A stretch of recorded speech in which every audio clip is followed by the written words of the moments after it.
ಭಾಗವತ ದ್ವಿತೀಯ ದಿನ ಇವತ್ತಿನ ನಾಳೆ ದಿವಸ ಮಾತ್ರ ಸಾಯಂಕಾಲ 5ರಿಂದ 6 ತನಕ. ನಾಳೆ ದಿವಸ ಉಪನ್ಯಾಸ ಸಾಯಂಕಾಲ 5ರಿಂದ 6 ತನಕ. ದಯಮಾಡಿ ನಾಳೆ ಎಲ್ಲ ವ್ಯಕ್ತಿಗಳು ಬರಬೇಕು ಪ್ರಾರ್ಥನೆ. परम गुरुभ्यो नमः. श्रीमदानंदतीर्थ भगवत्पादाचार्य गुरुभ्यो नमः. हरि ओम. जन्माद्यस्य यतोऽन्वयादितरतश्चर्तेषु विघ्नस्वराट् तेने ब्रह्महृदाय आदिकवये मुह्यन्ते यं सूरयः तेजो वारिमृतां यदा विनिमयो यत्र त्रिसर्गो मृषा धाम्ना स्वेन सदा निरस्तकोऽहं सत्यं परं धीमहि. कल्याणाद्भुतगात्राय कामितार्थप्रदायिने श्रीमद्वेङ्कटनाथाय श्रीनिवासाय ते नमः. ज्ञानादिकालतो मुक्ता सर्वदोषविवर्जिता अनाद्यनुग्रहात् विष्णोः सा लक्ष्मीर्मे प्रसीदतु. बुद्धिर्बलं यशोधैर्यं निर्भयत्वं अरोगता अजाड्यं वाक्पटुत्वं च हनुमत्स्मरणात् भवेत्. नमोस्तु तात्विका देवाः विष्णुभक्तिपरायणाः धर्ममार्गे प्रेरयन्तु भवन्तः सर्व एव हि. पूज्याय राघवेन्द्राय सत्यधर्मरताय च भजतां कल्पवृक्षाय नमतां कामधेनवे. नैवेद्यकविशं रामे वीक्षतद्भुक्तिभाग्गुरो यो दर्शयद्रविं रात्रौ सत्यबोधोऽस्तु मे मुदे. वेङ्कटेशाद्रिमारभ्य सेतुं तोताद्रिपूर्वकान् गत्वा दिग्विजयी पातु सत्याभिज्ञगुरुत्तमः. सत्याभिज्ञकराब्जोत्तान् 50 वर्षपूजकान् सत्यप्रमोदतीर्थार्यान् नौमि न्यायसुधारतान्. यैरहं शुकवत् सम्यक् शिक्षितोऽस्मि कृपालुभिः श्रीमत्सत्यात्मतीर्थार्यान् वन्दे विद्यागुरून् मम. हरि ओम हरि ओम हरि ओम. स्वस्त्यस्तु अशेष सतां सन्मङ्गलानि सम्भवन्तु.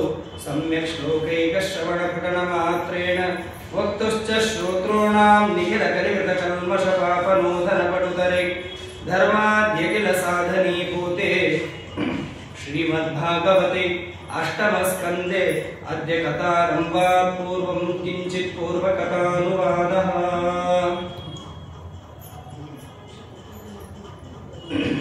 ನಿನ್ನೆಯ ದಿವಸ ಈ ಯಾವ ಭಾಗವತದಲ್ಲಿ ಬರುವಂತಹ ಅಷ್ಟಮ ಸ್ಕಂದದಲ್ಲಿ ಮೊದಲನೆಯ ದಿವಸ ಭಗವಂತ ತಾನು ಯಾವ ಯಾವ ಅವತಾರಗಳನ್ನು ಮಾಡಿದ್ದಾನೆ, ಯಾವ ಅವತಾರಗಳಿಂದ ಯಾವ ಯಾವ ಕರ್ಮಗಳನ್ನು ಅರ್ಥಾತ್ ಯಾವ ಯಾವ ಕಾರ್ಯಗಳನ್ನು ತಾನು ಮಾಡಿದ್ದಾನೆ, ಯಾರಿಗೋಸ್ಕರವಾಗಿ ಮಾಡಿದ್ದಾನೆ, ಅದರ ಜೊತೆಗೆ ಗಜೇಂದ್ರ ಮೋಕ್ಷವನ್ನು ಕೂಡ ನಿನ್ನೆಯ ದಿವಸ ಯಥಾಶಕ್ತಿಯಾಗಿ ತಿಳಿಯುವುದಕ್ಕೆ ಪ್ರಯತ್ನವನ್ನು ಪಟ್ಟಿದ್ದೀರಿ. ಮುಂದೆ ಶುಕಾಚಾರ್ಯರು ಪರೀಕ್ಷಿತ ರಾಜರಿಗೆ ಹೇಳ್ತಾ ಇದ್ದಾರಂತೆ, ಇನ್ನು ಉಳಿದಂತಹ 2 ಮನ್ವಂತರಗಳ ಬಗ್ಗೆ ತಿಳಿಸ್ತಾ ಇದ್ದಾರೆ. ಪಂಚಮೋ ರೈವತೋ ನಾಮ ಮನುಸ್ತಾಪಸ ಸೋದರಃ ಬಲವಿದ್ಯಾದಯಸ್ತಸ್ಯ ಸುತ ಅರ್ಜುನ ಪೂರ್ವಕಃ. ಇನ್ನು 5ನೇಯದಾದಂತಹ ರೈವತ ಮನ್ವಂತರ. ಆ ಮನ್ವಂತರದಲ್ಲಿ ಯಾರು ದೇವತೆಯಾಗಿದ್ದಾರೆ ಅರ್ಥಾತ್ ಇಂದ್ರರಾಗಿದ್ದಾರೆ, ಯಾರು ಸಪ್ತ ಋಷಿಗಳಾಗಿದ್ದಾರೆ, ಜೊತೆಗೆ ಆ ಮನುವಿಗೆ ಯಾರು ಮಕ್ಕಳಿದ್ದಾರೆ, ಎಷ್ಟು ಜನ ಮಕ್ಕಳಿದ್ದಾರೆ, ಜೊತೆಗೆ ಆ ಮನ್ವಂತರದಲ್ಲಿ ಭಗವಂತ ಯಾವ ಕರ್ಮವನ್ನು ಮಾಡುವುದಕ್ಕೋಸ್ಕರವಾಗಿ ಯಾವ ಅವತಾರಗಳನ್ನು ಮಾಡಿದ್ದಾನೆ ಅನ್ನುವುದನ್ನು ಶುಕಾಚಾರ್ಯರು ಪರೀಕ್ಷಿತ ರಾಜರಿಗೆ ತಿಳಿಸ್ತಾ ಇದ್ದಾರೆ. ಈ ರೈವತ ಮನ್ವಂತರದಲ್ಲಿ ಬರುವಂತಹದ್ದನ್ನು ವಿಸ್ತಾರವಾಗಿ ವರ್ಣನೆಯನ್ನು ಮಾಡ್ತಾ ಇದ್ದಾರೆ. ತಾಪಸ, ಹಿಂದೆ ಕೇಳಿದಂತಹ ಏನು ತಾಪಸ ಮನ್ವಂತರ ಇದೆ, ಆ ತಾಪಸನ ಸೋದರನಾಗಿರ್ತಕ್ಕಂಥವನು ಇವನು ರೈವತ ಎನ್ನುವನು. ಇವನು ರೈವತ 5ನೇದವನಾಗಿ ಮನ್ವಂತರವನ್ನು ಆಳ್ತಾ ಇದ್ದಾನೆ. ಇವನಿಗೆ ಮಕ್ಕಳು ಇದ್ದಾರೆ. ಯಾರ್ಯಾರು ಅಂತಂದ್ರೆ ಬಲವಿಂದ್ಯ ದಯಸ್ತಸ್ಯ ಸುತ ಅರ್ಜುನ ಪೂರ್ವಕಃ. ಬಲವಿಂದ್ಯ, ಅರ್ಜುನ ಮುಂತಾದಂತಹ ಏನು ಮಕ್ಕಳಿದ್ದಾರೆ ಅವರೆಲ್ಲರನ್ನು ಕೂಡ ತಾನು ಮಕ್ಕಳನ್ನಾಗಿ ಪಡೆದಿದ್ದಾನೆ. ಅವರನ್ನು ಸತ್ಕರ್ಮಗಳಲ್ಲಿ ತಾನು ನಿಯೋಜಿಸಿದ್ದಾನೆ. ಹೀಗೆ ತಾನು ಬಲವಿಂದನೆ ಮೊದಲಾಗಿರ್ತಕ್ಕಂತಹ ಮಕ್ಕಳನ್ನು ತಾನು ಪಡೆದವನಾಗಿದ್ದಾನೆ. ಆ ಮನ್ವಂತರದಲ್ಲಿ ಇಂದ್ರ ಯಾರು ಆಗಿದ್ದಾರೆ ಅಂತಂದ್ರೆ ವಿಭುರಿಂದ್ರ ಗಣ ಸುರಗಣಾ ರಾಜನ್ ಭೂತರಯಾದಯ ಹಿರಣ್ಯ ರೋಮ ವೇದಶಿರಾ ಊರ್ಧ್ವ ಬಾಹ್ವಾದಯೋದ್ವಿಜಾ. ಆ ರೈವತ ಮನ್ವಂತರದಲ್ಲಿ ಅಶ್ವಿನಿ ದೇವತೆಗಳಲ್ಲಿ ಒಬ್ಬನಾಗಿರ್ತಕ್ಕಂತಹ ದಸ್ರ ಎನ್ನುವಂತಹ ದೇವತೆ ಏನಿದ್ದಾನೆ ಅವನೇ ವಿಭುನಾಮಕನಾಗಿ ಅವತಾರವನ್ನು ಮಾಡಿದ್ದಾನೆ. ವಿಭುನಾಮಕನಾಗಿ ಅವನು ಇಂದ್ರ ಪದವಿಯನ್ನು ಆಳ್ತಾ ಇದ್ದಾನೆ. ಆ ಮನ್ವಂತರದಲ್ಲಿ ದೇವತೆಗಳು ಯಾರಿದ್ದಾರೆ, ಹಾಗಾದರೆ ಸಪ್ತರ್ಷಿಗಳು ಯಾರಿದ್ದಾರೆ ಅಂತಂದ್ರೆ ಅದನ್ನು ಕೂಡ ತಿಳಿಸ್ತಾರೆ. ಹಿರಣ್ಯ ರೋಮ ವೇದಶಿರಾ ಊರ್ಧ್ವ ಬಾಹ್ವಾದಯೋ ದ್ವಿಜಾಹ. ಭೂತರಯ ಮೊದಲಾಗಿರ್ತಕ್ಕಂತಹವರು ಏನಿದ್ದಾರೆ ಅವರು ದೇವತೆಗಳಾಗಿ ಇದ್ದಾರೆ. ಜೊತೆಗೆ ಸಪ್ತರ್ಷಿಗಳು ಯಾರಿದ್ದಾರೆ ಅಂತಂದ್ರೆ ಹಿರಣ್ಯ ರೋಮ ವೇದಶಿರ ಊರ್ಧ್ವಬಾಹು ಮೊದಲಾಗಿರ್ತಕ್ಕಂಥವರು ಸಪ್ತರ್ಷಿಗಳಾಗಿ ಅಲ್ಲಿ ಅವತಾರವನ್ನು ಮಾಡಿದ್ದಾರೆ. ಆ ಮನ್ವಂತರದಲ್ಲಿ ಅವರೇ ಸಪ್ತರ್ಷಿಗಳಾಗಿ ಇದ್ದಾರೆ. ಜೊತೆಗೆ ಆ ಮನ್ವಂತರದಲ್ಲಿ ರೈವತ ಮನ್ವಂತರದಲ್ಲಿ ಭಗವಂತ ಅವತಾರ ಮಾಡ್ತಾ ಇದ್ದಾನೆ. ಯಾರಲ್ಲಿ ಅವತಾರ ಮಾಡ್ತಾ ಇದ್ದಾನೆ, ಯಾವ ನಾಮದಿಂದ ಅವನ ಅವತಾರವನ್ನು ಮಾಡ್ತಾ ಇದ್ದಾನೆ, ಯಾರ ಸಲುವಾಗಿ ಅವತಾರ ಮಾಡ್ತಾ ಇದ್ದಾನೆ ನೋಡಿ. ಹಿಂದೆ ದೇವತೆಗಳ ಪ್ರೀತಿಗೋಸ್ಕರವಾಗಿ ದೇವತೆಗಳ ಪ್ರಾರ್ಥನೆಗೆ ಹೋಗೊಟ್ಟವನಾಗಿ ಭಗವಂತ ನಾನಾ ತರಹದ ಸತ್ಕರ್ಮಗಳನ್ನು ಮಾಡುವುದಕ್ಕೋಸ್ಕರವಾಗಿ, ದುಷ್ಟರ ಸಂಹಾರ ಮಾಡುವುದಕ್ಕೋಸ್ಕರವಾಗಿ, ಭೂಭಾರ ಹರಣವನ್ನು ಮಾಡುವುದಕ್ಕೋಸ್ಕರವಾಗಿ ತಾನು ಅವತಾರವನ್ನು ಮಾಡಿದ್ದಾನೆ. ಆದರೆ ನೋಡಿ ಇಲ್ಲಿ ಯಾಕೆ ಅವತಾರ ಮಾಡ್ತಾ ಇದ್ದಾನೆ ಅಂದ್ರೆ ವೈಕುಂಠ ಕಲ್ಪಿತೋ ಯೇನ ಲೋಕೋ ಲೋಕ ನಮಸ್ಕೃತ ರಮಯ ಪ್ರಾರ್ಥಿಮಾನೇನ ದೇವ್ಯಾಸ್ತ ಪ್ರಿಯ ಕಾಮ್ಯಯ. ತನ್ನ ಮಡದಿಯಾಗಿರ್ತಕ್ಕಂತಹ ಲಕ್ಷ್ಮೀದೇವಿ ಪ್ರಾರ್ಥನೆಯನ್ನು ಮಾಡ್ತಾ ಇದ್ದಾಳಂತೆ. ಏನಂತ ಪ್ರಾರ್ಥನೆ ಮಾಡಿದ್ದಾಳೆ ಅಂದ್ರೆ ವೈಕುಂಠ ಲೋಕವನ್ನು ಸೃಷ್ಟಿ ಮಾಡುವುದಕ್ಕೋಸ್ಕರವಾಗಿ ಪ್ರಾರ್ಥನೆಯನ್ನು ಮಾಡಿದ್ದಾಳೆ. ಹಾಗಾಗಿ ಅವನು ಅವತಾರವನ್ನು ಮಾಡ್ತಾ ಇದ್ದಾನೆ. ಯಾರಲ್ಲಿ ಅಂತಂದ್ರೆ ಪತ್ನಿ ವಿಕುಂಠ ಶುಭ್ರಸ್ಯ ವೈಕುಂಠೈ ಸುರಸತ್ತಮೈ ತಯೋ ಸ್ವಕಲ್ಪಯ ಜಜ್ಞೆ ವೈಕುಂಠೋ ಭಗವಾನ್ ಸ್ವಯಂ. ಶುಭ್ರ ಎನ್ನುವಂತಹ ಮುನಿಯಲ್ಲಿ, ವಿಕುಂಠ ದೇವಿಯಲ್ಲಿ ವೈಕುಂಠ ಎನ್ನುವಂತಹ ವೈಕುಂಠ ನಾಮಕನಾಗಿ ಭಗವಂತ ತಾನು ಅವತಾರವನ್ನು ಮಾಡಿದ್ದಾನೆ. ವೈಕುಂಠ ನಾಮಕನಾಗಿ ತಾನು ಅವತಾರ ಮಾಡಿ ಲಕ್ಷ್ಮೀ ದೇವಿಯ ಪ್ರಾರ್ಥನೆಯಂತೆ ವೈಕುಂಠ ಲೋಕವನ್ನು ತಾನು ಸೃಷ್ಟಿ ಮಾಡಿದ್ದಾನೆ. ನೋಡಿ, ಲಕ್ಷ್ಮೀ ದೇವಿಯ ಮಾತನ್ನು ಕೂಡ ಉಳಿಸುವುದಕ್ಕೋಸ್ಕರವಾಗಿ, ಅರ್ಥಾತ್ ಅವಳ ಮಾತನ್ನು ಕೂಡ ಉಳಿಸುವುದಕ್ಕೋಸ್ಕರವಾಗಿ ಭಗವಂತ ವೈಕುಂಠ ನಾಮಕನಾಗಿ ಅವತಾರ ಮಾಡಿ ವೈಕುಂಠ ಲೋಕವನ್ನೇ ಸೃಷ್ಟಿ ಮಾಡಿದ್ದಾನೆ. ಜೊತೆಗೆ ಆ ವೈಕುಂಠ ಹೇಗೆ ಇತ್ತು ಅನ್ನುವುದನ್ನು ಕೂಡ ವರ್ಣನೆಯನ್ನು ಮಾಡಿ ತೋರಿಸ್ತಾ ಇದ್ದಾರೆ. ತಸ್ಯಾನುಭಾವ ಕಥಿತೋ ಗುಣಶ್ಚ ಪರಮೋದಯಾಃ ಭೌಮಾನ್ ರೇಣುನ್ ಸಮಿಮನೆ ಯೋ ವಿಷ್ಣೋರ್ವರ್ಣಯೇತ್ ಗುಣಾನ್. ವೈಕುಂಠದ ಜೊತೆಗೆ ವೈಕುಂಠ ನಾಮಕನಾಗಿರ್ತಕ್ಕಂತಹ ಭಗವಂತನ ಮಹತ್ವವನ್ನು ಕೂಡ ತಿಳಿಸ್ತಾರೆ. ಬ್ರಹ್ಮಾದಿ ದೇವತೆಗಳಲ್ಲ, ಲಕ್ಷ್ಮೀ ದೇವಿಯು ಕೂಡ ಆ ವೈಕುಂಠ ನಾಮಕನಾಗಿರ್ತಕ್ಕಂತಹ ಭಗವಂತನ ಗುಣಗಳನ್ನು ಪೂರ್ಣವಾಗಿ ಎಣಿಸುವುದಕ್ಕೆ ಸಾಧ್ಯವಿಲ್ಲ. ಅದರ ಜೊತೆಗೆ ಬ್ರಹ್ಮದೇವರ ಬಗ್ಗೆ ಹೇಳುವಾಗ ಹೇಳ್ತಾರೆ, ಭೂಮಿಯಲ್ಲಿ ಇರತಕ್ಕಂತಹ ಧೂಳಿನ ಕಣಗಳು ಎಷ್ಟು ಇದೆಯಲ್ಲ ಅದನ್ನು ಬೇಕಾದರೆ ಪೂರ್ಣವಾಗಿ ಎಣಿಸಬಲ್ಲವರಾಗಿದ್ದಾರೆ ಬ್ರಹ್ಮದೇವರು. ಆದರೆ ಭಗವಂತನ ಗುಣಗಳನ್ನು ಮಾತ್ರ ಎಣಿಸುವುದಕ್ಕೆ ಸಾಧ್ಯವಿಲ್ಲ. ನೋಡಿ, ಬ್ರಹ್ಮದೇವರು ಜಗತ್ತನ್ನೇ ಸೃಷ್ಟಿ ಮಾಡುವಂತಹ ಬ್ರಹ್ಮದೇವರು ಒಂದಲ್ಲ ಎರಡಲ್ಲ 4 ಮುಖಗಳಿಂದ ಕೂಡಿ ಆ ಭಗವಂತನ ಗುಣಗಳನ್ನು ಎಣಿಸುವುದಕ್ಕೆ ಪ್ರಯತ್ನ ಪಟ್ಟರೂ ಕೂಡ ಆಗುವುದಿಲ್ಲ. ಇನ್ನು ನಮಗೆ ಒಂದು ಮುಖ ಇದೆ, ಆ ಮುಖದಿಂದ ನಾವು ಭಗವಂತನನ್ನು ಏನು ಎಣಿಸ್ತೇವೆ, ಭಗವಂತನ ಸ್ತೋತ್ರಗಳನ್ನು ನಾವು ಏನು ಮಾಡ್ತೇವೆ. ಇದನ್ನು ಕೇಳಿದ ಮೇಲೆ ಕೆಲವರು ತಿಳಿದುಕೊಳ್ಳುತ್ತಾರೆ, ಬ್ರಹ್ಮದೇವರೇ ಎಣಿಸುವುದಿಲ್ಲ ಅಂತಂದ ಮೇಲೆ ನಾವೇನು ಬಿಡು, ಹಾಗಾದ್ರೆ ಮಾಡೋದೇ ಬೇಡ, ಬಿಟ್ಟರೆ ನಡೀತದೆ ಅಂತ ಹೇಳಿ. ತಾತ್ಪರ್ಯ, ಭಗವಂತನಿಗೆ ಅಷ್ಟು ಗುಣಗಳಿವೆ, ಲಕ್ಷ್ಮೀ ದೇವಿಗೂ ಕೂಡ ಸಾಧ್ಯವಿಲ್ಲ. ಹಾಗಾಗಿ ಅಷ್ಟು ಗುಣಗಳಿಂದ ಕೂಡಿದಂತಹ ಭಗವಂತ ವೈಕುಂಠ ನಾಮಕನಾದಂತಹ ಭಗವಂತ ವೈಕುಂಠ ಲೋಕವನ್ನು ನಿರ್ಮಾಣ ಮಾಡಿದ್ದಾನೆ. ಅದರ ಜೊತೆಗೆ 6ನೇ ಮನ್ವಂತರಗಳ ಬಗ್ಗೆ ಹೇಳ್ತಾ ಇದ್ದಾರೆ. 6ನೇ ಮನ್ವಂತರ ಯಾವುದು ಅದರ ಬಗ್ಗೆ ತಿಳಿಸ್ತಾ ಇದ್ದಾರೆ.